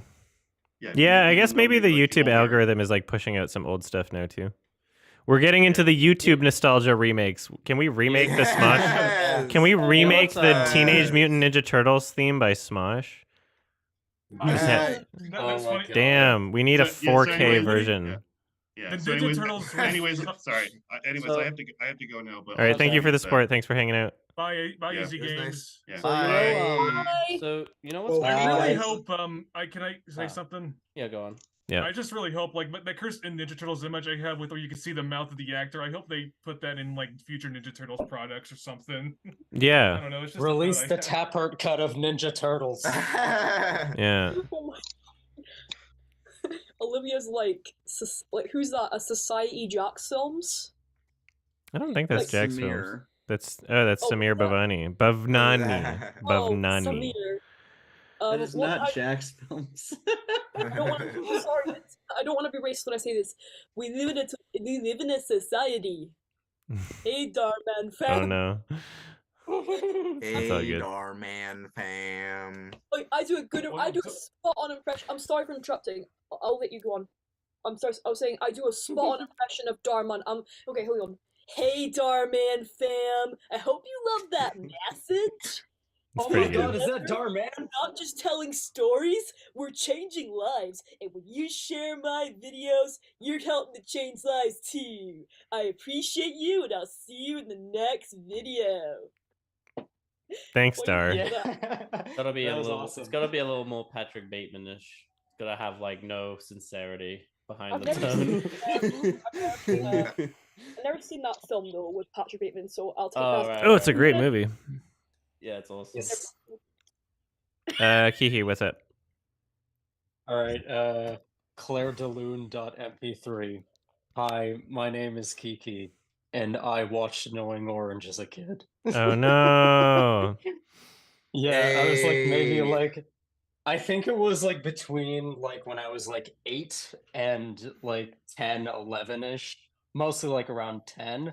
Annoying Orange was like really, really big at the time, and that's when like the guy was like doing it on his like own channel, and like eventually he did like Danebo was his name. Like Okay. his thing was like doing like mostly like CG stuff, Mhm. and that's what he was really famous for at the time. Like there were some other YouTubers who came after, like who started doing stuff a little better than him. Like I remember like Freddie W was a pretty big one as well. Like he did his whole like gunfight stuff and Mhm. things like that. But yeah, it's like Danebo was like the first really big YouTuber who was famous for like doing CG and things like Okay. that. And yeah, it's like at the time there wasn't really anything else like Annoying Orange. And then eventually like It's just it not kinda funny. just got It's just never. Yeah, it It's kinda just never been got- funny. Not funny. Yeah, But there was, annoying. like that was, It's that been was a annoying. point- Funny didn't saturated. There laugh. was a point in time where like it was exciting to see something that like the fact that it existed. Yeah. I guess. Yeah, There's a lot of stuff yeah. that hasn't stood the test of time, but it was popular because TV was kind of I don't know. I hated cable. I preferred YouTube as soon as YouTube was getting big. Like Mhm. like Yeah, it's like a lot of this stuff hasn't stood the test of time, but like the rawness of it is kind of what adds to the charm I find with this kind of stuff from back then. Mhm. What's up, And yeah. Travis? I was gonna. It was, on the topic of Annoying Orange. Just with the whole siege, like internet sort of thing with the faces on inanimate objects. The person who immediately comes to mind is Steve Odekirk. Yeah, and the thumb shit. yeah, did you hear about the new Thumb Wars coming Oh, out there's May a new 4th? one. Oh my god. Yeah. Yeah, it's Steve Fucking why not? Odekirk, and it's Okay. like I'm actually like genuinely really excited for it. Like Yeah, why I not? thought he like- retired, but apparently not. and I think it's free. It's gonna be free on YouTube. So. Oh, awesome! That's great. Didn't he do Barnyard or something? I think he did Jimmy Neutron and Barnyard. Oh, he was involved in Barnyard? Yeah. Yeah. Okay, that's Steven cool. Orr did I'm pretty sure Barnyard. Kung Pao actually is getting a sequel. That's So I've okay. heard. That's what I've been hearing for the past 15 Who years. who's saying Fair that enough. though? Yeah, I don't know. I've kind of just been seeing it here and there. Steve Odekirk I said don't at think a it's convention in confirmed. 2015 that he wanted to do it, but it's just like it's probably not going to happen. Yeah, how Well, do it you doesn't even help that do it they- at this damn. point? Well, Disney owns This- the rights to it, and because it's a Fox movie, Oh, so yeah. they can't really. Yeah. Kung Pao is just such a cult thing that even if they did do it, I can't see how it would Well, get many. I don't Here's know. the thing. Disney may own the rights to Kung Pao as a property, but they don't own the rights to Steve Odekirk editing himself into Chinese movies and doing silly voices. That's true. That's So, so true. Yeah. so he can make Yeah. a spiritual sequel if he wants, right? There's nothing stopping him. It doesn't have to be like, oh, Ling is in the movie. They can just have another character if they want and just have the same voice. Also, Kung Pao future recommendation on the podcast, possibly. I would love that. I love. I would love Kung Pao. that so yeah, much. yeah, I'm thinking about it. Favorite quote of Kung. For those who've seen Kung Pao, what's your favorite quote? Or I don't know. Chosen One, I'm Coming. That one's pretty great. That one's pretty great. I've seen it a long while ago. My name I- is Betty. I'm not enthusiastic about it as you are. I thought it was fine. It's fun. Yeah, it's there's some people that it infects, and others are immune. So yeah. I love Kung Pao. It was a shit post before shit posts. It was yeah, like, that's a good way to put it. And It's a real shit posty movie. it's I like wish there one. was a Blu-ray at least. I know, right? I want a 4K. Yeah, what the 4K heck? Blu-ray. Kung Pao Criterion. Yeah, why not? Genuinely. More like Yeah. Cock Pao. They could have the original movie as like a special feature. That image What? too much? Was that picture too much that I put up there of Veronica? It might have been. I'm sorry. Okay, I didn't notice, so I have no idea. Sorry. Of Veronica But Mayday from Hell Hops. Yeah. If it's fine. I pornographic, don't then I see would say why it's it's too too much, but I much. didn't see it. So Oh. Wait, it's not. It's not. okay, well then I have no idea. Did anyone else notice it? The picture of Veronica that just popped up on my thing. 'Cause I'm worried it might have been too much. If you're worried much about it, shit, then too just much don't do fun. it. If it's Rosca's hot. Yeah, he is, but I'm worried it might have been too much to show that picture, Yorkie. Because yeah, if you're worried about it, then don't do it. I won't do it. I won't Okay, do it. It's thank fine. you. Okay. It's all good. I'm sorry for So I'm okay. What's up, Alexander? No, you go first. Well, I was just gonna say. So I'm trying to coordinate the timing of the ending of this. That's why I started it like half an hour earlier. And usually when we do the whole like everybody says a final question comment, like that can take like 20 plus minutes or whatever. I want to be ending this in about 30 minutes so I can set up for a watch along stream. So if we could do the final question comments thing now, and even if there's like 10 minutes after, we can shoot the shit, and then I'll just say like, okay, it's over or whatever, if that's fine. what's watch along gonna be of. No problem. Ghost in the Shell 1995. Oh, great! I love that movie. I actually like. I've never seen it, so this will be interesting. Very nice. I love that. I've seen it once, but I haven't seen it in a while, and I have positive recollection of it. I think so. I think it's controversial opinion. I really enjoy both language tracks. Okay. I mean, I hear that a lot for a bunch of animes, but I just prefer OG all the time. Of course. All right, so yeah, I'll go through everyone's name in order, and then once I do that, then we can just talk about whatever if there's still time left over. So, Olivia, what's up? Okay, thank you. Alexander, what's up? I just wanted to mention that yesterday I went out with some friends and they wanted to watch a movie, so we saw the new Dungeons and Dragons Honor Among Thieves. Are And you I had pleasantly no- surprised? Yeah, honestly, yeah. That's what everybody keeps saying. I might see that later today. Actually, I don't know. That's is it worth it? I said that's what everybody keeps saying. That the general consensus is I expected it to be bad, but it was better than I expected. I thought, yeah, okay. Is Well, it great despite your expectations, or is it like what's your genuine? I wasn't trying to like give you shit. I was just saying that a lot of people are saying. no, that's fine. I think that I expected it not to be bad, just kind of mediocre, whatever. It actually ended up being very, very solid and very entertaining, despite the long runtime and despite there being how a long lot is of the tropes runtime? and cliches in the movie. It's over 2 hours. No. It's 2 hours and 14 minutes, I think. Yeah. It had a really great sense of humor. I Mhm. really liked all of the characters and how each one had something unique about them without it being forced or seeming like a gimmick. Each one felt genuinely useful and different from the other. I really enjoyed the performances, especially Hugh Grant. Mhm. I didn't know he was going to be in the movie, and it was a pleasant surprise. It was very entertaining, and I'm not sure if I would call it great, but I might call it great. So, yeah. Okay.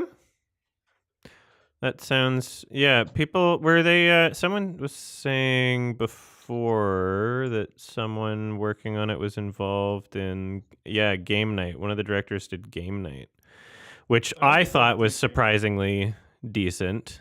I was expecting that to be not great, but it turned out to be pretty good. So maybe Right? yeah, I liked. Well, what was funny about Game Night was like I think the aspects of it that turned out to be good were like the parts that I liked the best about it. I wasn't expecting, which was like the cinematography. I was like, "What? This is a pretty well shot movie." It wasn't great, but I wasn't expecting it to be well shot, which is kind of what was interesting about it. So yeah, Game Night. I remember Game Night being solid. You know what's funny? Before I was gonna go see Dungeons and Dragons yesterday, but then I heard the announcement that you're doing a Hoodwink watch along, so I skipped it and just did the watch along with you instead.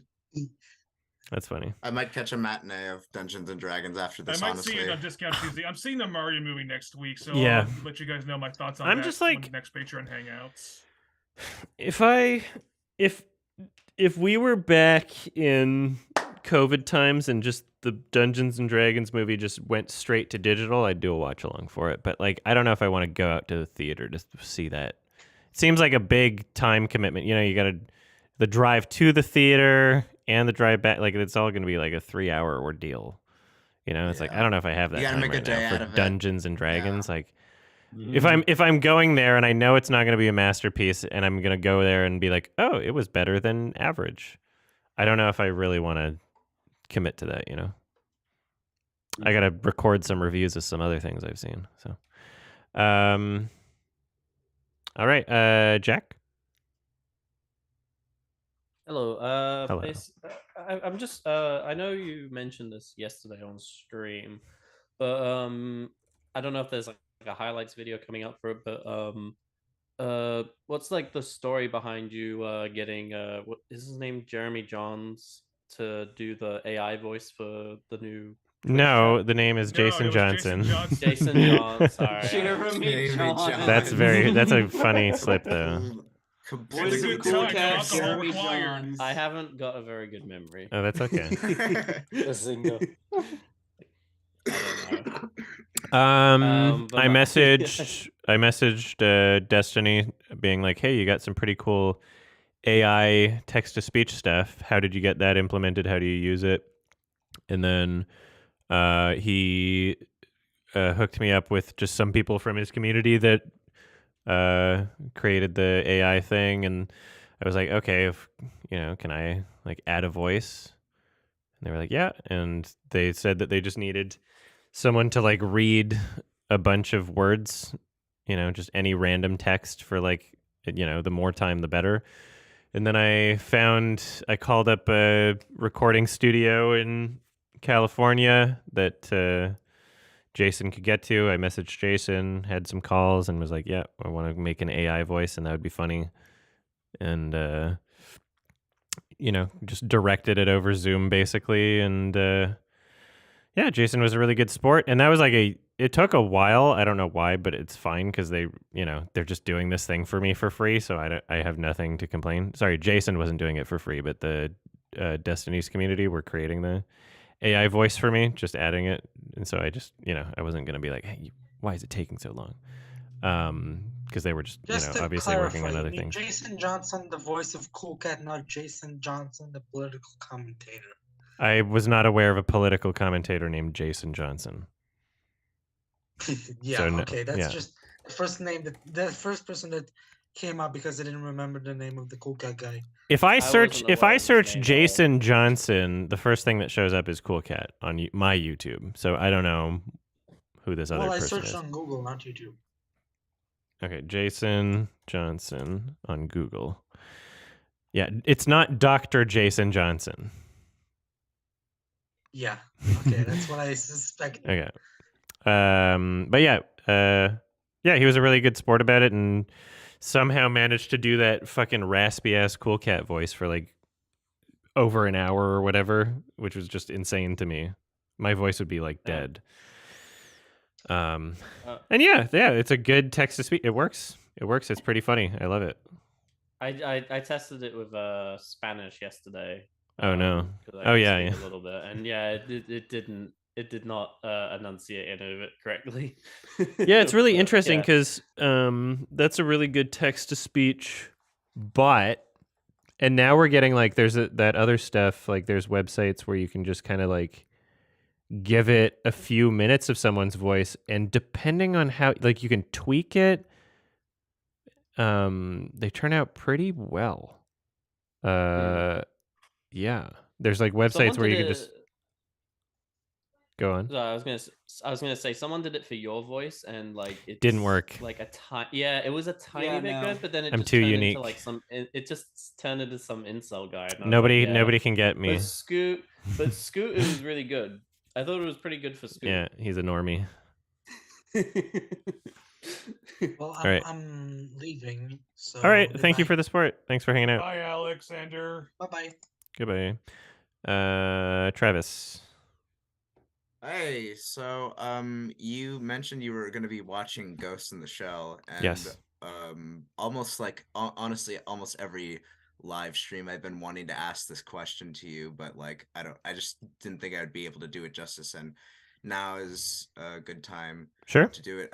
Do you know the art/singer by the name of Origa? No. OREGA? ORIGA. Okay. No, I'm not aware. Yeah, she did a lot of the music in Ghost in the Shell. Oh, okay, cool. And the Ghost in the Shell anime.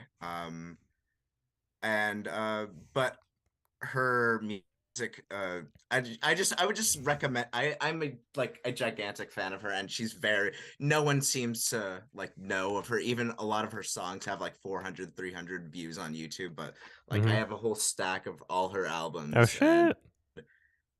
Yeah, and like I paid a large, probably maybe in the quadruple digits for Oh wow. all of these. Obscure.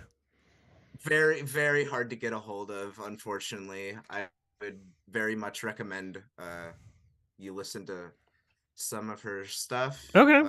I will see if I can. I'm assuming they're on Spotify, right?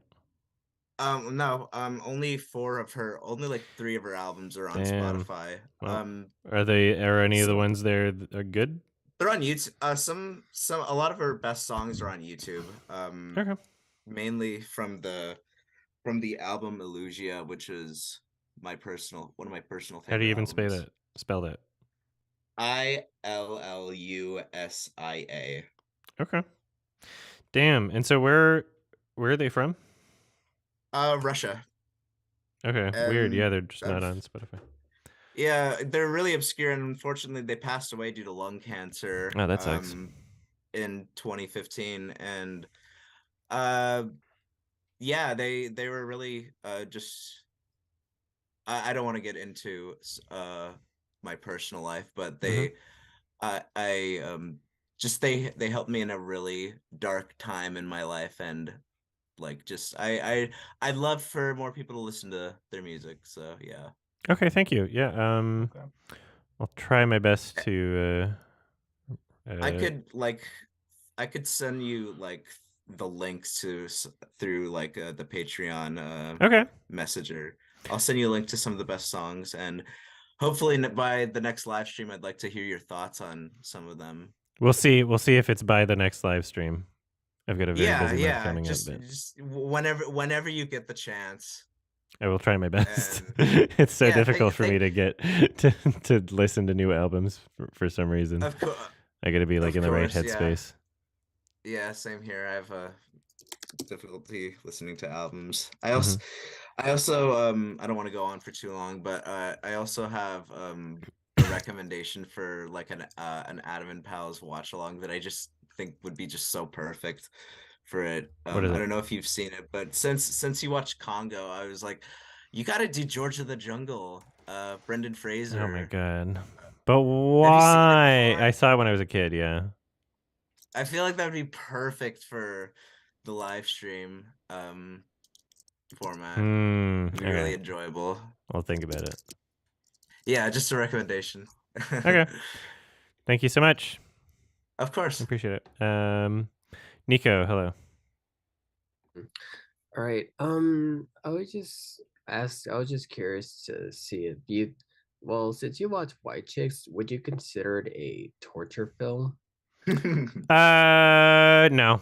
There's only very few films that make it into that category. Oh.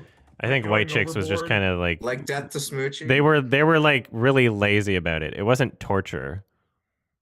Death to Smoochie was torture, and Going Overboard was torture. So far there are 2 torture films, and we'll see if more make it to the list. But right now there's 2. Let me guess. Oh, sorry. Lion King 2019. I mean, it's the worst movie ever, but it's not a torture movie. At least I can think about. At least I can yell at it. I can think about things. You know, I'm engaged in some way. I'm sorry for interrupting. By the way, I was guessing that might have been it, but it's not. Anyway. No, it's not this. It's not this. Like maybe I can classify it as like a torture film, but there's something particularly unique about Death to Smoochie and Going Overboard in the sense that like it literally just feels like torture. Yeah. Also, I was just wondering if you might attend Cannes next year. Yeah, you know, what I really need to do is I need to remind myself about making those plans at an early enough date where it makes sense. Right now, it's out of the question for this year completely. I'm so fucking busy this year. But next year might change, and we'll see what things are looking like with like I don't know, like my residency application. I'm gonna have that filed soon. So. And I saw Godland 2 times already, and I never was bored like some people were, like when you saw it at TIFF. Mm-hmm. We stand Godland. Yeah, it's a great movie.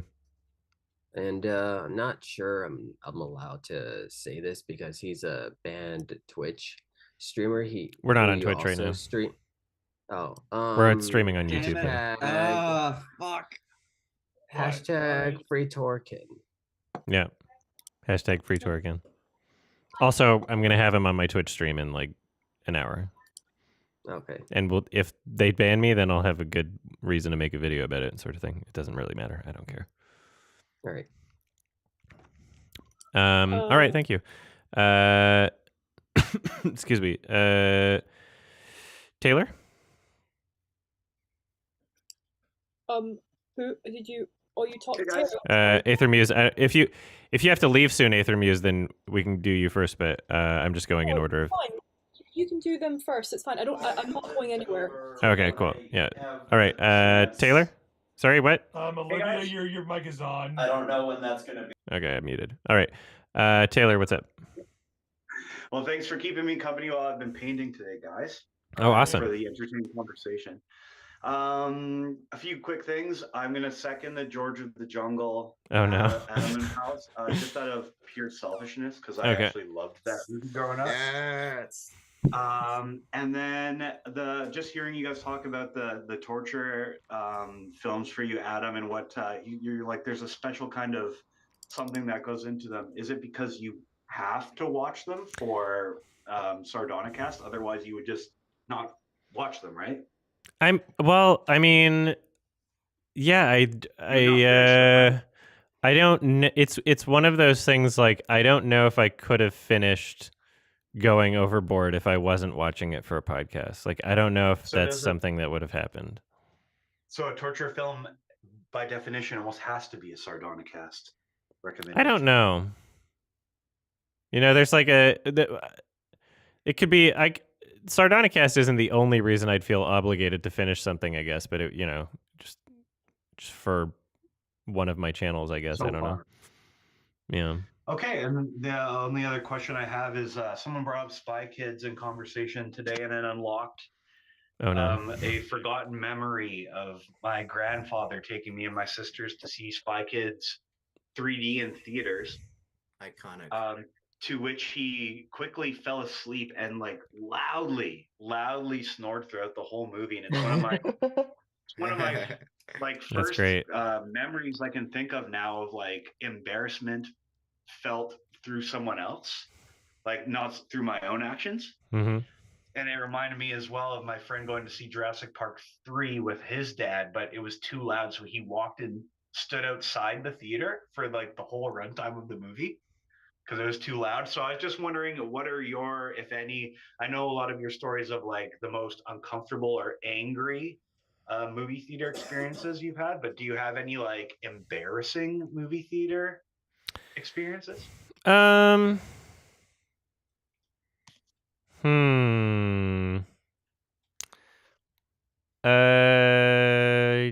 don't know. Specifically embarrassing. I've had frustrating ones, but I don't know if I've had embarrassing ones. Cool. I don't get embarrassed that easily, I guess. I guess I was like, even through my grandfather, though, like I went with someone who I was like cringing Mm-hmm. through, you know what I mean? But yeah, yeah. thanks for the answer. Yeah, I think I know what you mean, but I don't know if I have one. All right. Well, take it easy, guys. Good to see everybody. Thank you so much. Thanks for the support. Nico, did I? Yeah, all right. Okay, it switched the order for me, right? Okay. Just confirming, Nico, we already, right? Yes. Okay, good. Just wanted to make sure. Kiki? I'll go at end. Okay. BC 467. All right, then I have just like I guess two things. Well, okay, sorry, I don't know what that was. Two things really: a game recommendation and a question. I'm always here with game recommendations, I guess. For the question is there any franchises you've considered like recommending on the podcast, but for some reason can't do it for some reason because it's like too long or something? Like I don't know. Like Nightmare on Elm Street. I would, there's like 9 movies, I guess. 8? Yeah. I'd be so down for 9. that. 9 if you count Freddy versus Jason, I think. Yeah, I love that recommendation idea of Nightmare on Elm Street because I've seen all the main ones. I haven't seen Freddy versus Jason or yeah, but I have seen. I want a good excuse to revisit them, so maybe we'll do like a Halloween watch along. But I don't know what else. It depends on how busy I am with other stuff around that time. Everything's kind of up in the air. Okay, that's all I have. And the other thing is, there's a game recommendation I have. This game I got on Steam recently that's been getting really popular. That I'd be curious if you'd be interested in playing it. Pizza Tower. Have you heard of it? I've heard of it. Would it be? Is it really like? I look at it and I'm like, I think I would have fun with it, but I'm worried it's a little button mashy. As in, like, do you need to be like really precise with the timing? Because it looks like something that I don't know what my wrists would be like playing the game. I could try it probably, but on a lot of games where it's like really like a lot of platformers that are like really fast, I'm like, and then I kind of regret it after. I'm not super far in the game. I've only beaten like the first 2 levels, but I think I don't know really if I would describe it as button mashy. if you ever one of the game, I think on the first Patreon Hangout, I recommended you do Psychonauts 1 and 2, and Psychonauts 1 has button mashy parts that are really annoying, but Psychonauts 2 thankfully doesn't have that. But as for Pizza Tower, I'm not entirely sure if it looks interesting. If it has, it is interesting. It's like Wario Land kind of, with like the design and the art style is kind of early Nickelodeon, and it was a game I really I haven't gotten far into it, but it's a game I've been enjoying for what it is. I just figured maybe you'd be interested in playing it at some point. Yeah, game. I am interested in playing it at some point, and as with tradition on the gaming channel, I'll wait until the hype train is stopped and no one is searching my videos for it. I'll wait until the popularity has died, and then I'll start playing the game. Well, yeah, I don't know. Because next stream doesn't have Scoot, so I think I'm just gonna do Elden Ring on Sunday. Elden Ring, more like Elden Wing, because you can eat wings while playing the game. Oh, can you? I don't know. It was a. If you're an epic gamer, you can do it. Should I eat wings while I play Elden Ring? You could do that, sure. I've had this weird thing for every FromSoft game, like specifically the Souls kind, I just give them like stupid names, like Demon Souls is D Mama Souls to me, Dark Souls is Dank Souls, Sekiro is Sekiro Woe, and then Bloodborne is Bluntborne. Oh no. I don't know, that's all I have really. That's all good. All right, thank you. Aether Muse, what's up? I accidentally forgot. I muted myself. Oh, that's okay. I'm so. I was just about to say. First of all, I'm on the official Goodbye Volcano High Discord server. Perfect. I'm for the game, and I'm actually unironically looking forward to it. It's okay if you like. I watched your video on YouTube about it, I'm not gonna lie. I was expecting for you to be like. I was like, oh no, because I know you were like, Life is Strange and all that. I'm not shaming you. It's just, of course. First of all, I linked the website for the game and the ref sheets for the main characters as well. I was going to say, first of all, that Fang is the main character, the pterodactyl, and they are non-binary. They're voiced by a non-binary actor from Chilling Adventures of Sabrina. Okay, cool. Yeah, is there... I was wondering, so they have their heights on here, or is one like super tall? Yeah, I think that's Gazer, Fang's brother. Okay. Yeah. This is kind of, the ref sheets are kind of funny. Yeah, Rosa's my favorite. Which one? So is Sage. Rosa's the Rosa, okay.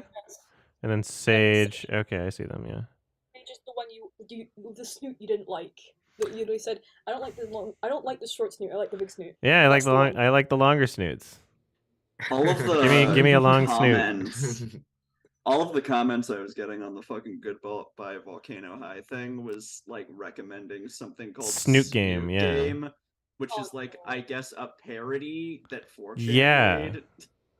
Yeah, it makes me intrigued. I'm kind of like I kind of want to play Snoot Game. How long is Snoot Game? Sorry, I've also heard on the official Goodbye Volcano High Discord server that it is anti-LGBTQ. Oh, probably, yeah. Detransitioning by quote by it. And it's like, okay, no. I mean, I could still play it. I see a lot of media that I disagree with and comment on it. So, I mean, I just, if I'm going to play Goodbye Volcano High, I feel like I'm kind of obligated to have an opinion on Snoot Game, especially if I'm playing Goodbye Volcano High a little ironically. So I'll see how anti-LGBTQ it is. We'll see how it goes. Yeah, like I do like. I'm unironically looking forward to Goodbye Volcano High. It's okay if you're not. I mean, you have your own opinions, I guess. Of course. But I was just say my opinion on the game as a whole. It's coming out June 15th, as you know. Oh, is it? I'm gonna play it. I'm gonna write that on my calendar. Yeah. Yeah, the gay non-binary dino game. I mean, hype. I feel like I'll get some enjoyment out of it. We'll see. I mean, it depends on just how the game functions, really. I just Googled what you guys are talking about because I'm not familiar. And the first thing on Google Images is literally a fan art of like one of the characters doing a school shooting. And I'm like, that would be called ironic fan art. Yeah. Okay, I'm more confused. I don't know what the game is kind of getting like memed on for sure. Yeah. Because it is like excited for it or not, we have to admit it does stand out in a particular way among it was like the Sony showcase or whatever when the first trailer came out. It was just kind of like, what the fuck, like it didn't look like the other games. Didn't look like the other games. We can say that much. And the developers of Goodbye Volcano High aren't actually middle-aged Frenchmen. They are Canadian. They're from Montreal. Ew, even worse. Oh no. The worst France. Yeah. And one more thing, the last thing I want to mention about is that the dinosaur you thought was pretty cool and you liked him, the one smoking the joint. Yes. That was called Reed, and he's a velociraptor. Ooh. Yeah. Velociraptors are cool. Yeah, his name's Reed. Yeah. Okay, sweet. What are the characters' ages? Are they all 18 plus or no? Do we know they're in that? their final year of high school in the game, so I think like 17, 18, they're in their final year before the end of the world in that game, so yeah. Yeah, just curious because I'm curious about the ethics of the fan art. Just I haven't searched up any yet, but I don't know. I'll get curious at some point. I haven't seen any suggestive fan art of the characters in Goodbye Volcano High. Yeah, I'm sure it exists, but I just haven't searched it yet. So I'm not gonna. I'm not recommending you do. I'm just the curiosity always gets the best of me. I have to just see what these things are, So eventually I will. All right, thank you so much. And Kiki, final question, comment? Yeah, so a couple of things. First was I was wondering what the sort of process was to get into that 3 days at Cannes thing. It should just be on their website. I think you just apply online. You just say, I like movies. Will you ever be going to TIFF in person soon, or like? Sorry? Never mind. Okay.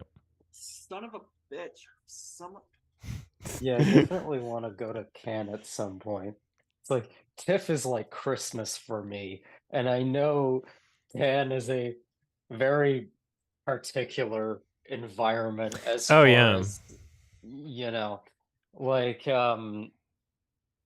and I definitely have some criticisms towards it, but like just to be able to it's a unique experience. Something like it's that. Fun. Yeah, definitely. Yeah, like, so if they need me to do something, I'll oblige, but yeah. Yeah. Yeah, you just apply online and then book a hotel within some distance. And then it's expensive, but it's an interesting experience. Hopefully I don't go broke. Yeah. And then I guess one more thing is I think I have cracked open Tar. Like What do you mean by that? Like I think I've seen the film maybe like 5 times Okay, now. I've only seen it once. I've only seen it twice. Like twice. It's like each time I watch this movie, it's like there's like a whole other layer to this film that's absolutely fucking insane. Not just like on sort of like a socio-political lens, but what the film itself is trying to achieve with how it presents itself. Like, it's absolutely fucking insane. So, yeah, I definitely recommend a couple rewatches of that if you really enjoyed it. Oh, of course. Yeah, I'm looking forward to seeing it again. So, yeah, it's like last year was one of my favorite. Yeah, sorry. Sorry, I was just gonna ask. Did you watch his other film then? Because he has 2 other movies. I haven't seen them though. Yeah. Oh, like the Little Children, is it? No, I haven't seen any other of Todd Field's films. Like I was like Adam, like Tar wasn't even on my radar. And then I heard good things about it, and then I go to the theater and I'm like, holy fuck. And also on a bit of a funny side note, I actually watched it with my dad, and I just find it very funny. how this older guy fully understood the ending and what it was trying to say. Oh yeah.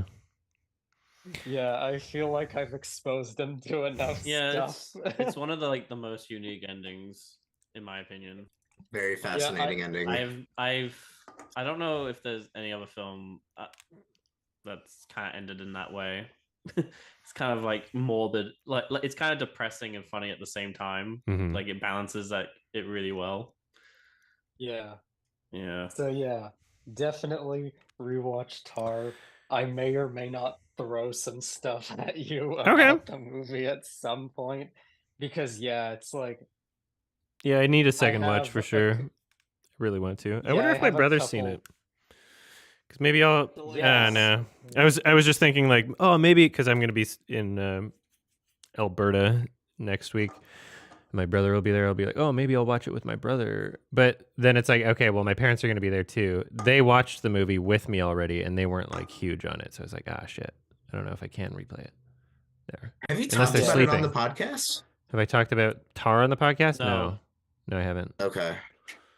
We like briefly Is mentioned there it. any, Ghost in the Shell watch along like right after this, or? Yeah, I'm just waiting for Torkin to message me that he's awake because it's very early in Australia. But the plan was to start it in like 25 minutes or something. So I'm gonna want to end this this hangout now and get set up for that. All right, and, I'll see you guys Thanks. next month. It was fun being with you. Yeah, thanks for hanging out. you Thanks all. for the support.